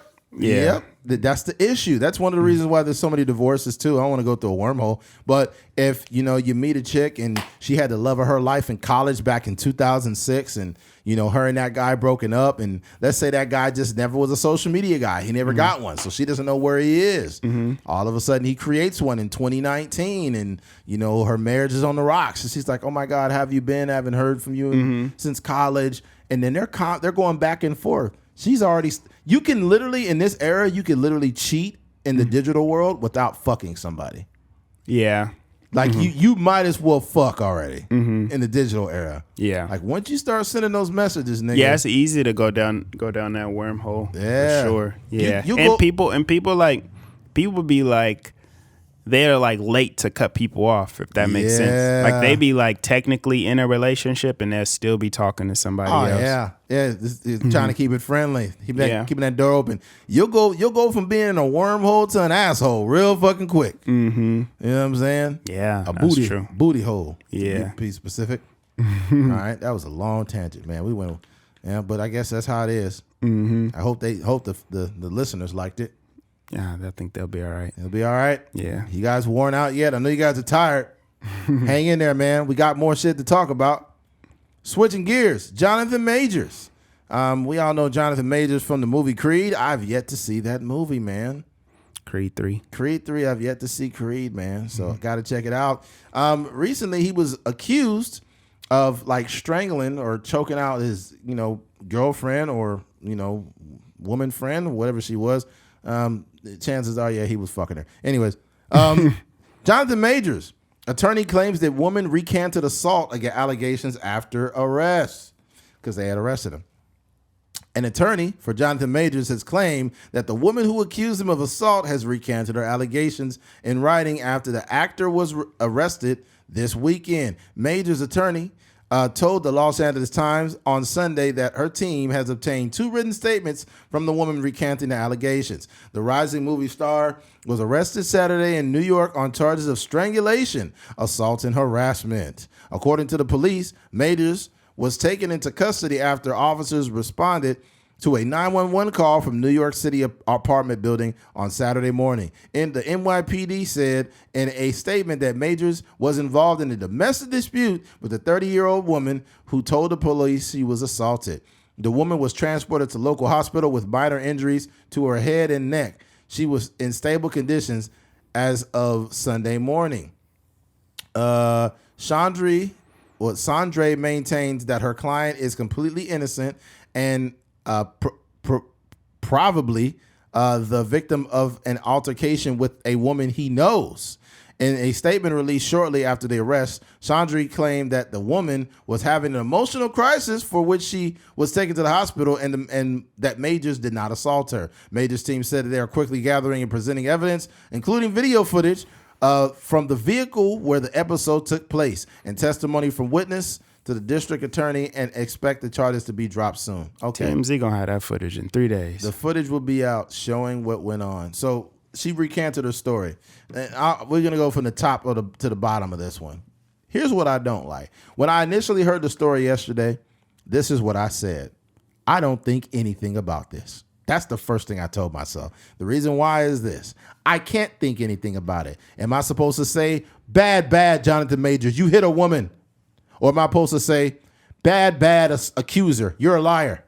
I'm not going to say anything. I have no information. I have learned to have a blank, what do you call like a blank canvas? I don't even have any opinion on this. Here's what I will say. What I will say is I allow the story to develop, and also I don't become a part of the court of public opinion. The court of public opinion, when they see anything involving a man and woman, they say, oh my God, he hits women. Automatically, that's what people say. They need to fucking stop that shit. Because you said the same shit about Johnny Depp, and look what happened. Yeah, they both was weirdos, but she was a fucking liar. Had Johnny Depp looking like a creep for fucking 2 years. Yeah. Right? Until the whole story came out, and then she was doodling everywhere. What a fucking weirdo. She was shitting and smearing shit everywhere. And this is the same woman that was getting defended by women. Yeah. No, I'm not going to defend. Here's the thing. There were some men that were trying to defend Tory Lanez. Like, I don't think you did it, bro. Tory is innocent. You know why I never took that stance? I'm not defending a man in a case who may or may have not, and at that time, shot a woman. I'm not going to stand up for that. Shit sounds crazy. Yeah. Let the court figure that shit out. Especially when it's like visual evidence of her foot being like stitched up and stuff. Yeah, I'm not defending that shit. Let the fucking shit. You just go to court, let it play out, and then we're going to talk about it in 2 years. We're going to have the real conversation in 2 years. 100%. Because there's going to be a real conversation regardless. So that's one thing, right? Allow the story to develop. In addition to that, I will say this: women that are not telling the truth, are not being accurate about what happened, they need to throw the book at these people. Anybody lying about any type of allegation in regards to abuse, and especially in this case, a woman lying about abuse from a man, if she is lying, because it says she was recanting the story. So I'm still going to keep waiting for the video to come out. I haven't seen the video. Yeah, right? yeah. So we're gonna wait for that too. Okay. Yeah. Another element of this is, hey fellas, choose better women. If you are in Creed 3 and your career is going up, why would you choose a woman that could potentially do something like this? Yeah. And this is not me just trying to play the blame on him, but it's the truth. I think as men and women, we make fucked up decisions in the partners or the people we deal with. Like if you know it's not gonna be nothing serious, right? And you know you just trying to hang out. If you got a chick that you just want to have some drinks, catch a vibe, and fuck, that's cool. You're both adults. But you need to find a woman that's cool with that, and then that's all she should get from you. Is a little bit of dick, conversation, a few drinks, and you move on. But getting in altercations, no. The moment that a woman is getting loud with you, disrespecting you, or doing whatever, you get your security and tell, hey, get her out of here. Like, you don't put your career at risk for somebody like that. Like, what are you doing? And I guess from the article, it mentioned she was mad because of another female that she had seen. She looked at his phone and seen that.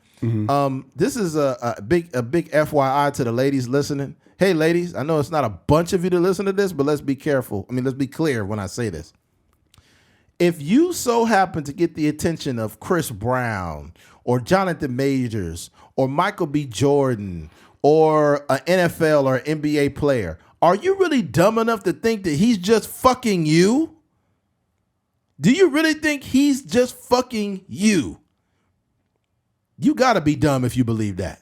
And it's not to give men a pass for talking with a bunch of women, but these are celebrities. If you wanted a regular relationship, you should have chose a regular man. That doesn't remove the emotion, though. It doesn't remove them. Well, your emotion is tied up in ignorance. You should have known better. Do you think I'm finna go deal with Lori Harvey and think she's gonna be faithful to me? Fuck no. We know what her track record is. These women act like an NBA player. They get heartbroken over a nigga that's in the NBA. He going to every city fucking all these beautiful women. For every one of you, there are 4 of you. Whoa. You should have dated that construction worker if you wanted somebody to be faithful. But faithful, I mean, they have more options, but faithful is not like, there are broke people that are not. There's men in Bakersfield right now that's sleeping on some girl's couch that is not faithful. Yeah, but the probability is higher to find a man that's faithful that got less options. I don't think so. I think so, 100%. Because I got a bunch of friends that are faithful that are married. But they're faithful because they're faithful, not because they are rich or poor. That rich or poor plays a huge fucking role. You have more options when you're wealthy and it's easier access, but the person is the person. There's people that are making $30,000 a year that is sleeping with every woman they come across. And then there's people that are making $30 million a year that are also faithful. So it makes it easier, but I don't think that getting in those relationships. It's called the top 1% for a reason, Keith.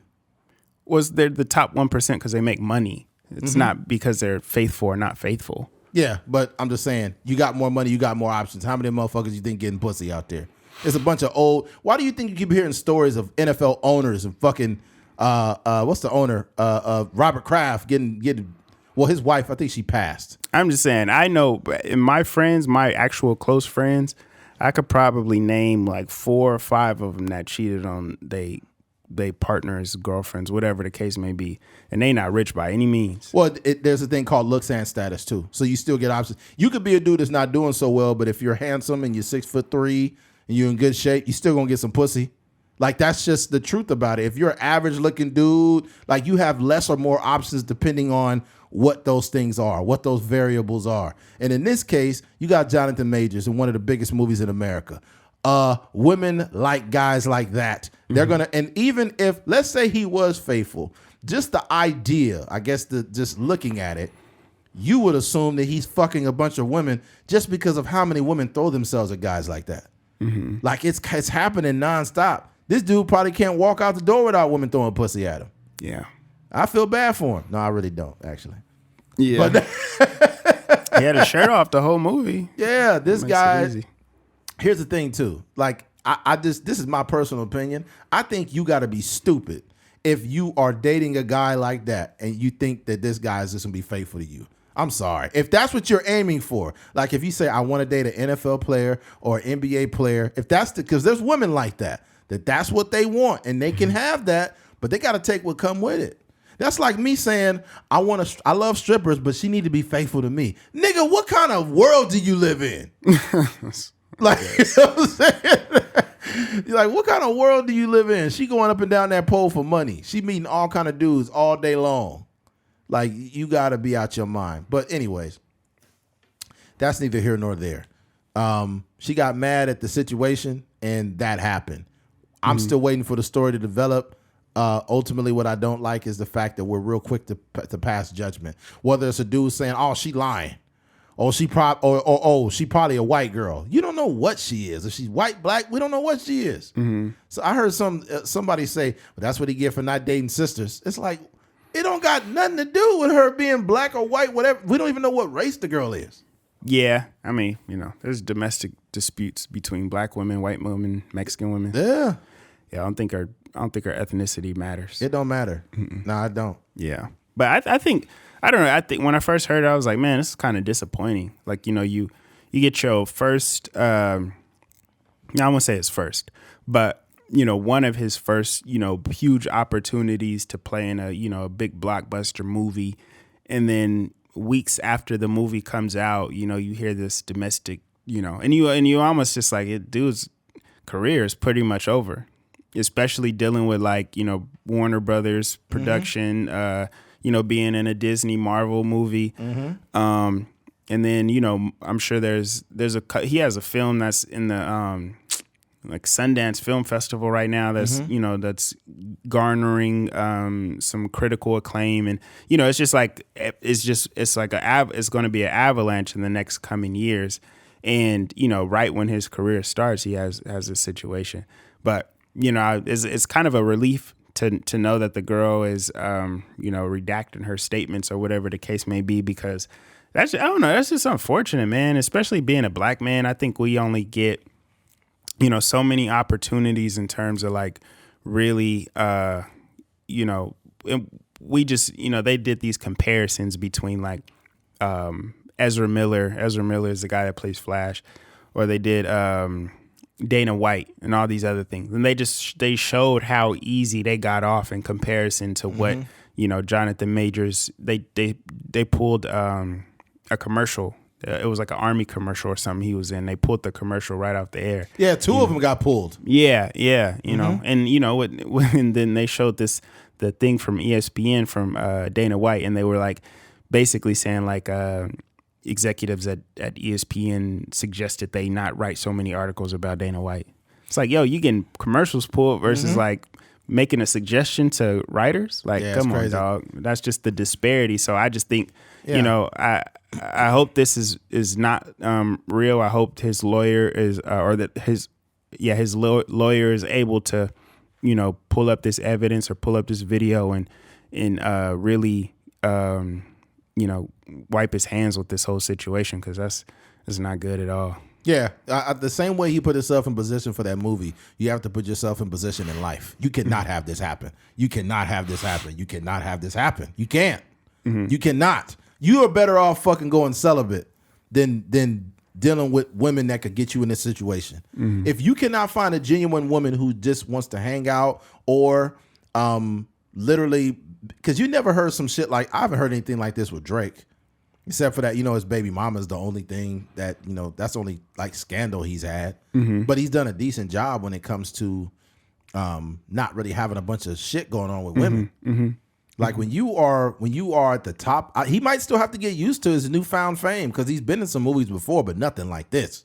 Yeah. This is something. This is different. And he's in a different type of shape because he kind of looked a little bit awkward back in the day. Yeah, he did. He had a big head. His nose and face was bigger than his body. Yeah, then he put some muscle on and it was just different. Now he's like a sex symbol. Yeah, like a sex symbol now. So that's the thing, man. You got too much going on. And then they took his commercial down.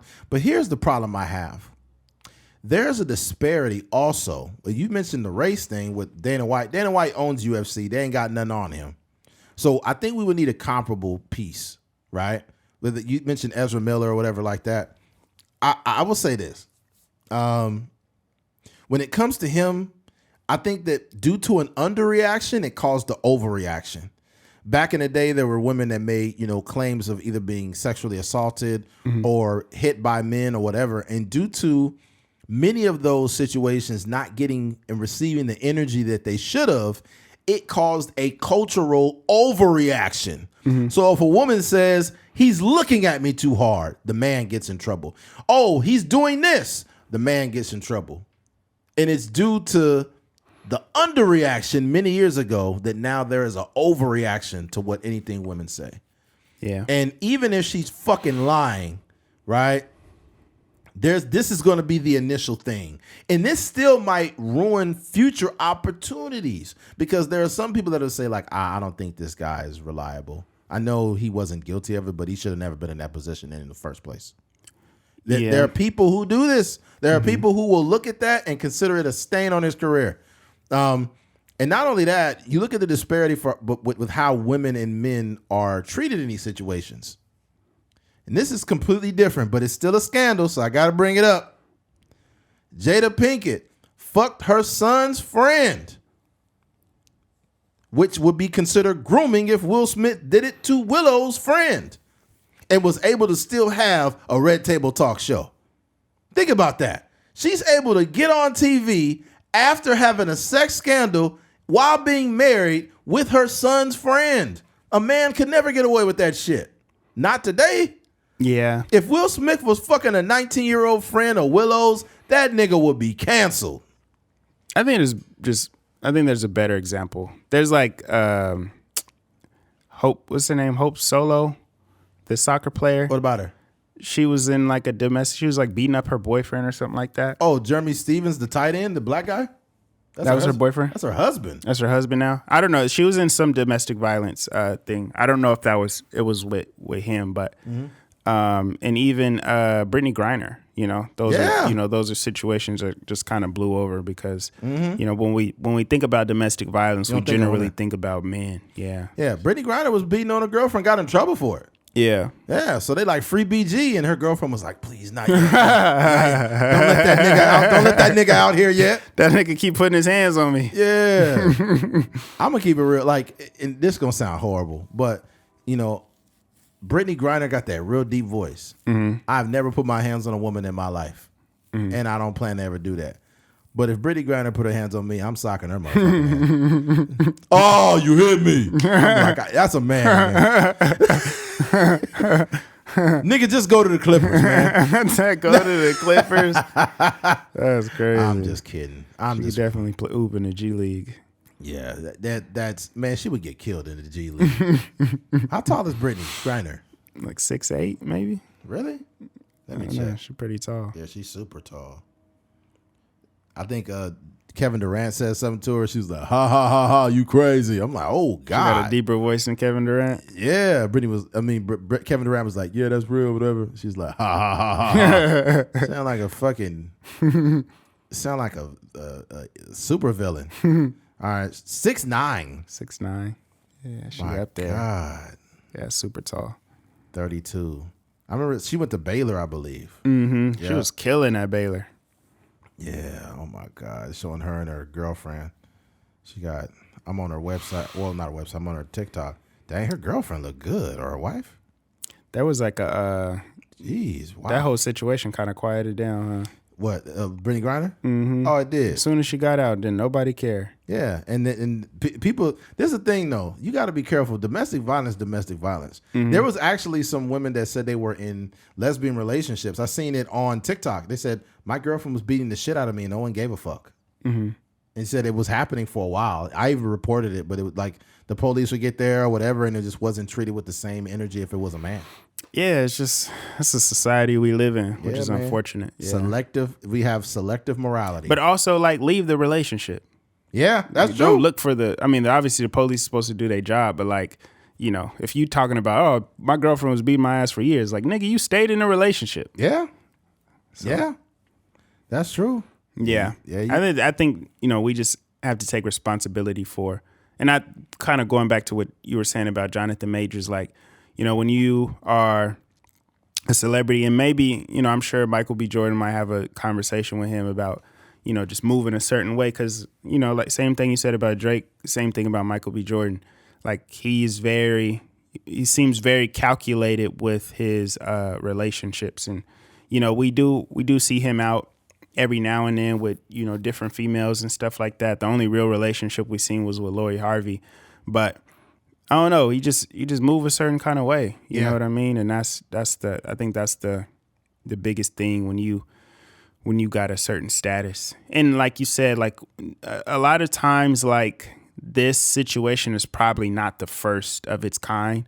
There was probably another situation where they was at maybe a house party or something like that, and she tripped out or he tripped out or whatever, and they just kind of continued the relationship. But I just think you gotta, like you said, you gotta look at those early signs and move accordingly, because you're just too valuable of a person to be having like imagine your career being over, and whether it was a lie or the truth, either way, like imagine your career being over because of an altercation that happened allegedly because she's seen another girl texting you or something like that. You have to literally not ever talk to that woman. Don't ever get back with that woman again. It was a linebacker that used to play with the 49ers named Reuben Foster that had a girl in college. They had a domestic issue. Then they broke up. He got back with her again. And every time he kept getting in trouble, it was something dealing with her. Mm-hmm. Like, dude, and his whole NFL career is over now. That's not that girl's fault. That's your dumb ass. Mm-hmm. You got to protect your career and your life more. You have to protect yourself. Mm-hmm. And this is for men out here too. I don't care how much you love your girlfriend or your wife or whatever. If she puts her hands on you, she's going to do it again probably. Mm-hmm. And here's the issue with that. If you tell somebody, man, my wife hit me last night, man, they'd be like, man, you get hit, you going to call the police on her, or what you going to do? Mm-hmm. They won't take you seriously, so you got to take yourself seriously and say, hey, look, I care about you, but I can't have you hitting on me. Because what's going to happen is this. She hits you, you let it go.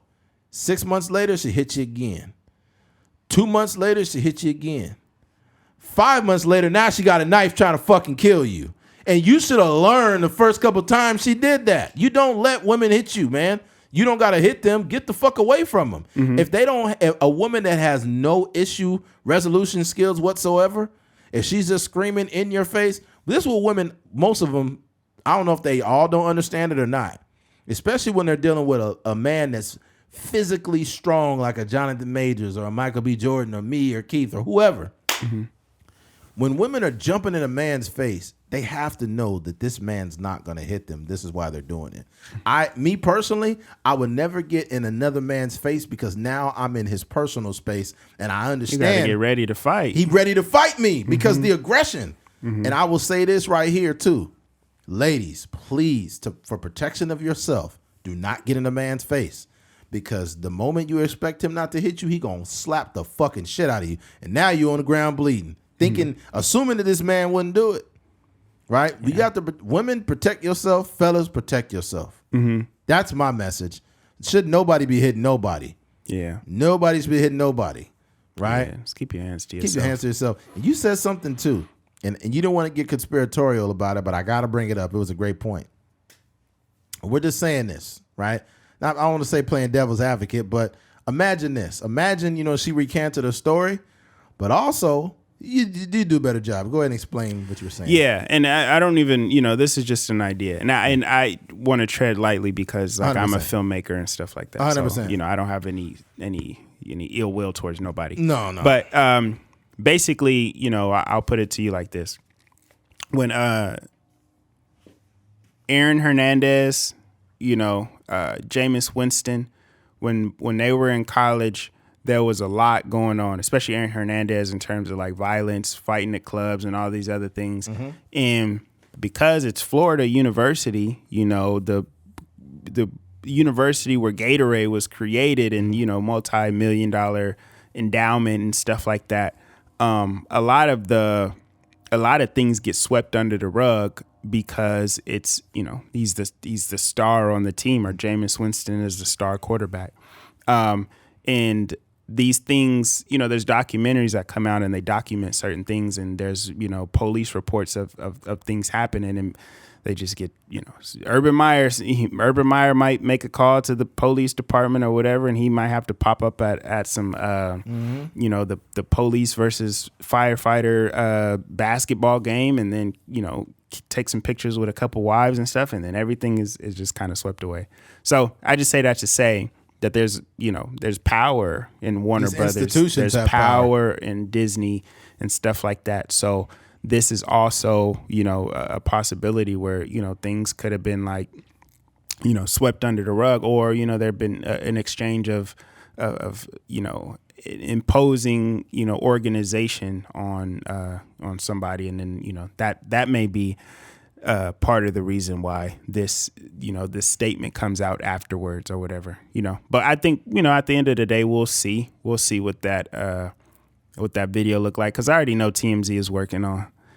TMZ find a way to always get that video, and they be the first ones to have it. So we'll see exactly how it plays out. And the thing about it, I think we've mentioned all sides, but I don't think we're implying that this is what's going on. But to say that this is not a possibility is also not true, because you know, we've seen this in other large, like these large freaking institutions like Florida or Florida State, where there's athletes doing things they shouldn't be doing, and then, you know, somebody brings a briefcase and everything goes away. You know, we've seen this shit. You know, we have to understand that any massive corporation or movie studio or athletic organization, there is some form of how do you say it? There's some form of scandal that's happened many times. And if you look at, there's a college. They call it what's called the Pony Express on 30 for 30, SMU, right? Southern Methodist University. They got all these players. They had fucking Eric Dickerson and all these guys. They was paying them a bunch of money in the fucking 80s,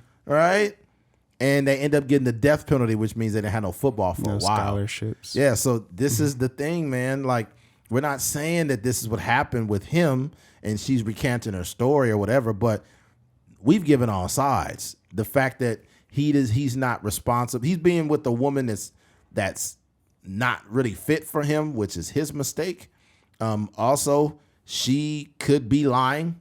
There's just so many angles to look at this shit. Even when you know, it was never proven to be true, but Meg Thee Stallion said that Tory Lanez had offered her money to, you know, to be quiet about the whole situation. So yeah, it's one thing we know that, you know, just the power of money, and I don't know. It's to some people it may mean something. To some people it may not mean anything in terms of, like, you know, their morals are more valuable than the money that they're getting to be quiet or whatever the case may be. But you know, you just never know.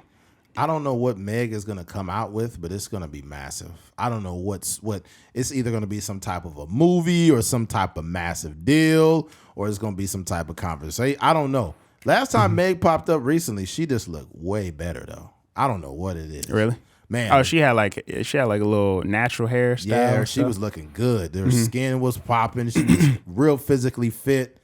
Skin, and she just looked real good. Probably not stressing no more. She's not stressing on nothing. You know what I'm saying? So. But I honestly, like, I don't know if it's just me being a black man or what it is, but when I see, like, and albeit the girl, you know, she made a statement that it wasn't true, you know, what she made, or the arrest was not null and void or whatever the case may be.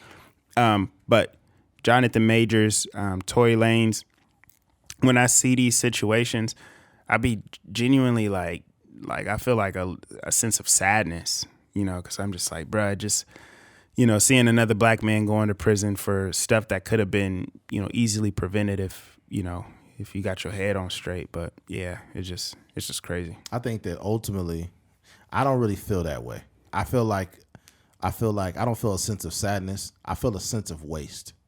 I feel like a person like you needs to understand the type of position that you're in, but also that there are other men who look like you that are fighting for that same position in life. And you're squandering that by doing something dumb.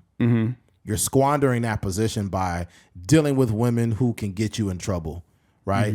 And people will say, well, you shouldn't blame Jonathan Majors because she's lying. And now she's writing a statement. I still can blame him. The same way I could blame Meg Thee Stallion for being around fucking Tory Lane's bitch ass. I think what I see is like when I think about certain situations that came out with like Chris Brown, and he had receipts to prove that he didn't do certain things. But what happens is a lot of those times you still put yourself in that position. 100%. Like you still was talking to the girl or whatever. Like even to have text message exchange with like some of these people, you like, dang dog, you just put yourself in a position to really allow, the casual fan to be in your space like that. That's all I'm saying. And people say, you're victim blaming. You shouldn't be saying this about Meg. It's not victim blaming. The truth of the matter is that nobody put a gun to your head and made you stick around.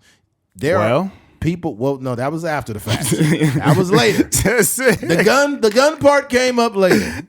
All right, but there are things you see in a person. You see those things up front. You see them initially. Yeah. They keep playing themselves out. Each time people are not telling you something, they're still telling you something. It probably take like 2 months to see like the glimpse of the true. I don't take that long, man. It don't take that long. It don't take that, especially in an immature relationship where y'all just fucking, ain't nobody exclusive. If you just fucking and y'all hanging out having drinks, you will see some shit in a woman. You will see some shit in a woman within the first 2 weeks. That's like, oh no, this ain't good. Especially when you're really good at listening, and when you've done enough. First of all, if you've done enough work inward, like if you've done enough work inside, you notice more things outside. I don't know if that makes sense. But when you've done more work on yourself and you've worked on getting a lot of these immature behaviors out of you, you notice them in others. And it's like they play out as plain as day. And you think to yourself, you really think I'm stupid, don't you? And like you'll be talking to a chick and in your back of your head, you like, yeah, this is the last time we ever gonna see each other. I'm never coming back around here again. That's comedy. You are fucking nuts. But I'm gonna be kind, I'm gonna be nice, I'm gonna be respectful. But when you make an advance for us to hang out or do anything, it will never happen again. Because I know as a man that only being around you further is going to cause me an inconvenience. Right? And I think as men, we need to learn that. I've been in a situation where I look completely stupid. So I'm not trying to preach to anybody. I'm just saying that from experience, I've been around women for too long and I look stupid because of my ignorance. And it caused the inconvenience to me. Is that her fault? No, it's my fault. Regardless of how flawed people are, it is never their fault when they already fucking showed you who they were and your dumb ass stayed right there and you was like, you know what? I'm waiting for the next episode. I'm trying to binge watch this toxic shit, right? Let me get to episode 7. Yeah, well, you ain't gonna make it episode 8. Episode 8 is jail. Yeah, you gotta grow up, fellas. You gotta grow up, fellas. You got to grow the fuck up. Yeah, you're gonna. Hey, man, some of you guys are probably dealing with it right now. What I would encourage you to do is if you're hot and cold on a woman and like you don't know what's going on or you don't know if she's good or whatever, I would just literally just observe, just listen. Just listen. That's all you got to do is listen and pay attention. And then you just got to make a decision to just back off respectfully. Yeah. I mean, you could do that or you go to jail. It's your point. It's your choice. It's your life. You get 2 options. You get 2 options. I ain't never been to jail or never, first of all, but never had nothing involving the police and a woman. But it could have been that way had I stuck around. Who knows? Yeah. Jonathan Majors, man, we need to hear from you. You got to clean this up. Yeah, ain't nothing he could do. He can't clear it up with him saying anything. I mean, unfortunately, that's the society we live in. But what I realize is like social media is not real though. It's not real, but it's not real. But the issue with it is whenever a story is just in the air and it's just hanging, that's one of the worst times to say stuff. But it doesn't matter. There's nothing you can do right or wrong. Like you can't do anything. If he gets up there and he says, "Hey, I just wanted to, chime in with everybody, let you know that whatever all these narratives that are popping up about me are false. I would never put my hands on a woman. I never have. This and that." Then you're going to see comments be like, this is exactly what abusers try to get you to believe. They try to gaslight you and believe. And it's like, people have already bought into a narrative. The court of public opinion has already spoken. And his name has not, it's been cleared, but not officially, because she redacted what she said, and it's in writing, which would say, hey, she was lying. But we still got to wait on the tape. Yeah. If his hand, we seen that tape. If his hand even comes up, I'm talking about if his hand comes up and it just pushes her back and his hand is near her throat, that nigga's done in Hollywood. Dang. I'm telling you right now, if she redacted the story, that's just on paper. That's legally binding her to that now. But the I don't know, the lawyer could be lying, but Jonathan Major's lawyer is the one saying that there's video evidence of, proving he's innocent. So yeah, it depends on what video y'all choose to release. Yeah. But with these type of stories, this is what I don't like about this, whether it's like police footage or it's fucking this situation. You know what I would do? What? I would hire some really good directors, cinematographers, CGI artists, and throw something together real quick. I know, that showed Jonathan Majors just defending himself. Like, yeah, just basically do a Creed spinoff, and have Jonathan Majors with his shirt off, like, please don't hit me, don't hit me, nigga, buff as fuck, don't hit me, please, I don't want any problems. He'd be good. As you can see here, Jonathan is trying to evade the situation. He's waving his hand in a circular motion in attempts to block the punch from this young lady. Yeah. She looked through his phone and found a large pair of breasts on Snapchat and said, you know what? I'm tired of this. Yeah. Yeah. Also, it was probably somebody bad that, the badder the woman is, the more mad your girl probably going to be. Oh, yeah. Because usually what happens, too, is it's not that they're going to get mad if any woman's in there, right?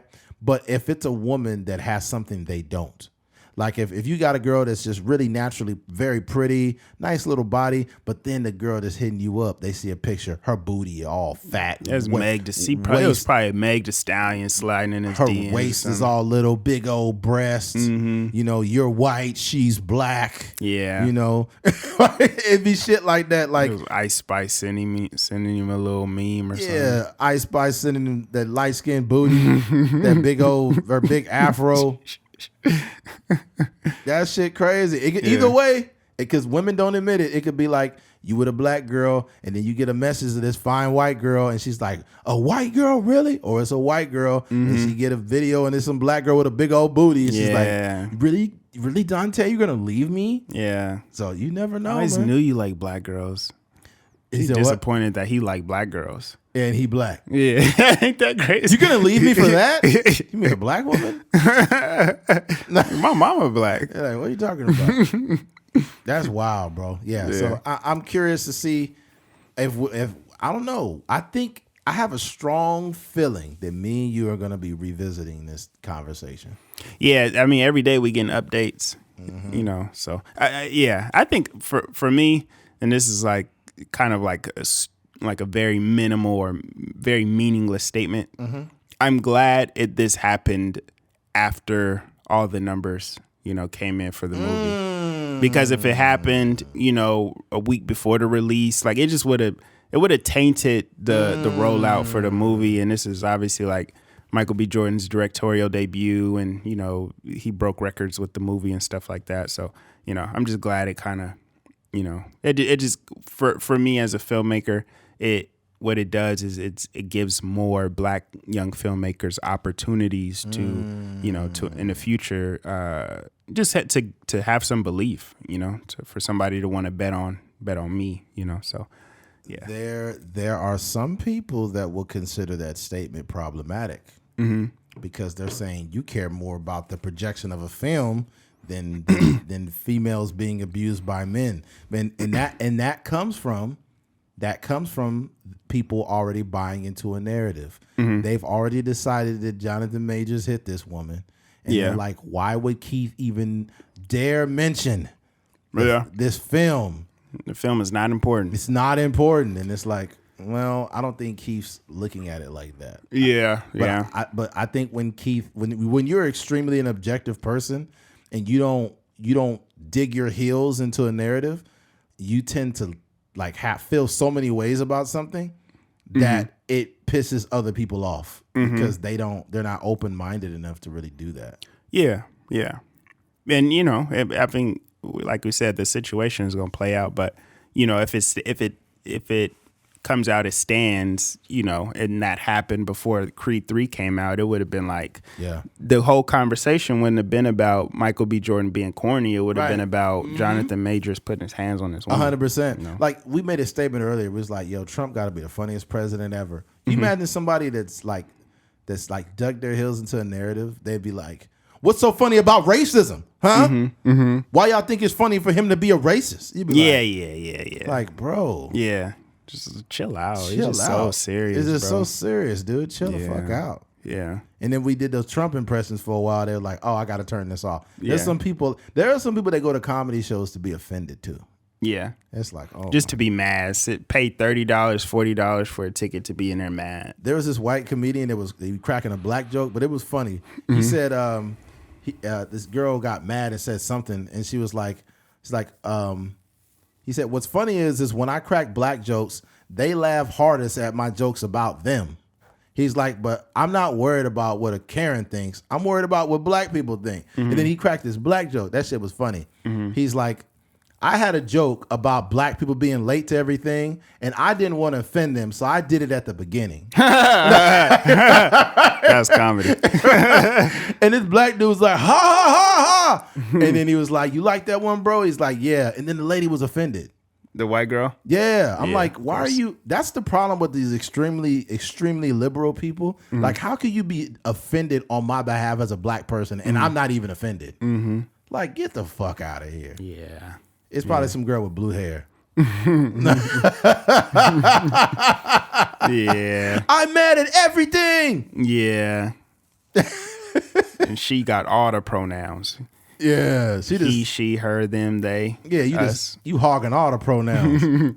One of the funniest clips to me is when he was like, yours, mine, ours. Oh. Or I was like, when I seen the girl where her pronouns was ours, or I seen the person and their pronouns was ours. And then he was like, yours, mine's ours. Yeah, you started busting up. I don't know. I think you do enough talking, your brain just operates different. Yeah. You just catch shit quick. Yeah, it'd be like, it just autopilot. Yeah, sometimes I hear Charlemagne. It happens to Charlemagne a lot, too. Charlemagne might be one of the quickest minds. He might be the quickest draw to having something extremely funny.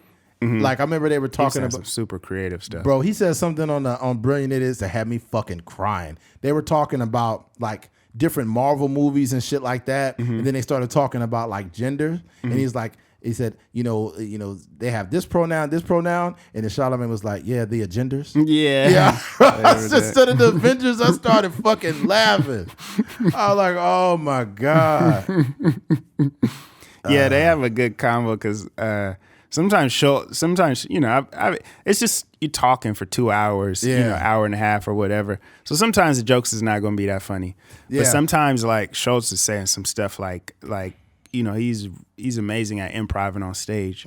So he finds a way to formulate real jokes in real time conversations. And I'd be like, dang, these dudes is good. They talked about Charlemagne's like, yo, I just want to be transparent. And then he was talking, and then Schultz is like, a transparent? Is that somebody that can't have kids but they think they're a parent? Bro, that shit had me fucking laughing. Oh man. Yeah, I was like, this shit, wow. Yeah, it's crazy. Yeah, we'll go ahead and wrap this thing up, man. Where we at, dude? I don't think we got anything else. 158. All right, well, we gave these people 2 hours of content, man.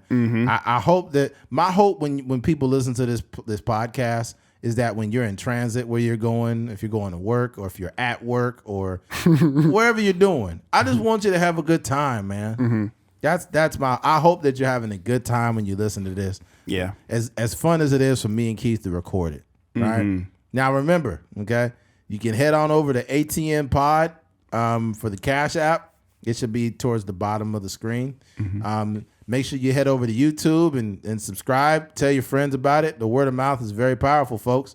Okay, Yeah. I know we live in a digital era, but a lot of people don't pay attention to stuff digitally too. Yeah. So, you know, one thing sorry to cut you off, but one thing I did do too, what I realized is like sometimes we'll have like viral clips and there's not, you know, we learning as we go. 100%. A lot of times people didn't know the name of the podcast. Oh, yeah. So what I started to do now is like put the logo on the end. So that way, like if people see it, they could just Google A Trucker's Mind podcast. But yeah, you know, so in the clip where a million, there was like a lot of people, mostly on Facebook, that was like, yo, what podcast is this? And then I would go in there and respond or whatever. But yeah, that's just something I thought of right now. Yeah. Yeah. So there's that. That and yeah, we're on all streaming platforms now, so you can head on to all these streaming platforms. Make sure to give us a rating on wherever you listen, whether you listen on Spotify or you're listening on Apple Podcasts. I think Amazon. I got to look at it, but Amazon. I think they're starting to have like podcast on their thing. So they sent an email. I got to check that out. Really? Yeah. Oh wow, that's crazy. We're everywhere though. We're on like iHeart, all kind of shit. So it's like, yeah, we're everywhere, man. So spread it with a friend. But hey, if you enjoyed this episode, if you made it to the end, we appreciate you. Thank you for listening to A Trucker's Mind podcast. I'm Eddie McGee. It's your boy K Fings. We're out of here. Peace.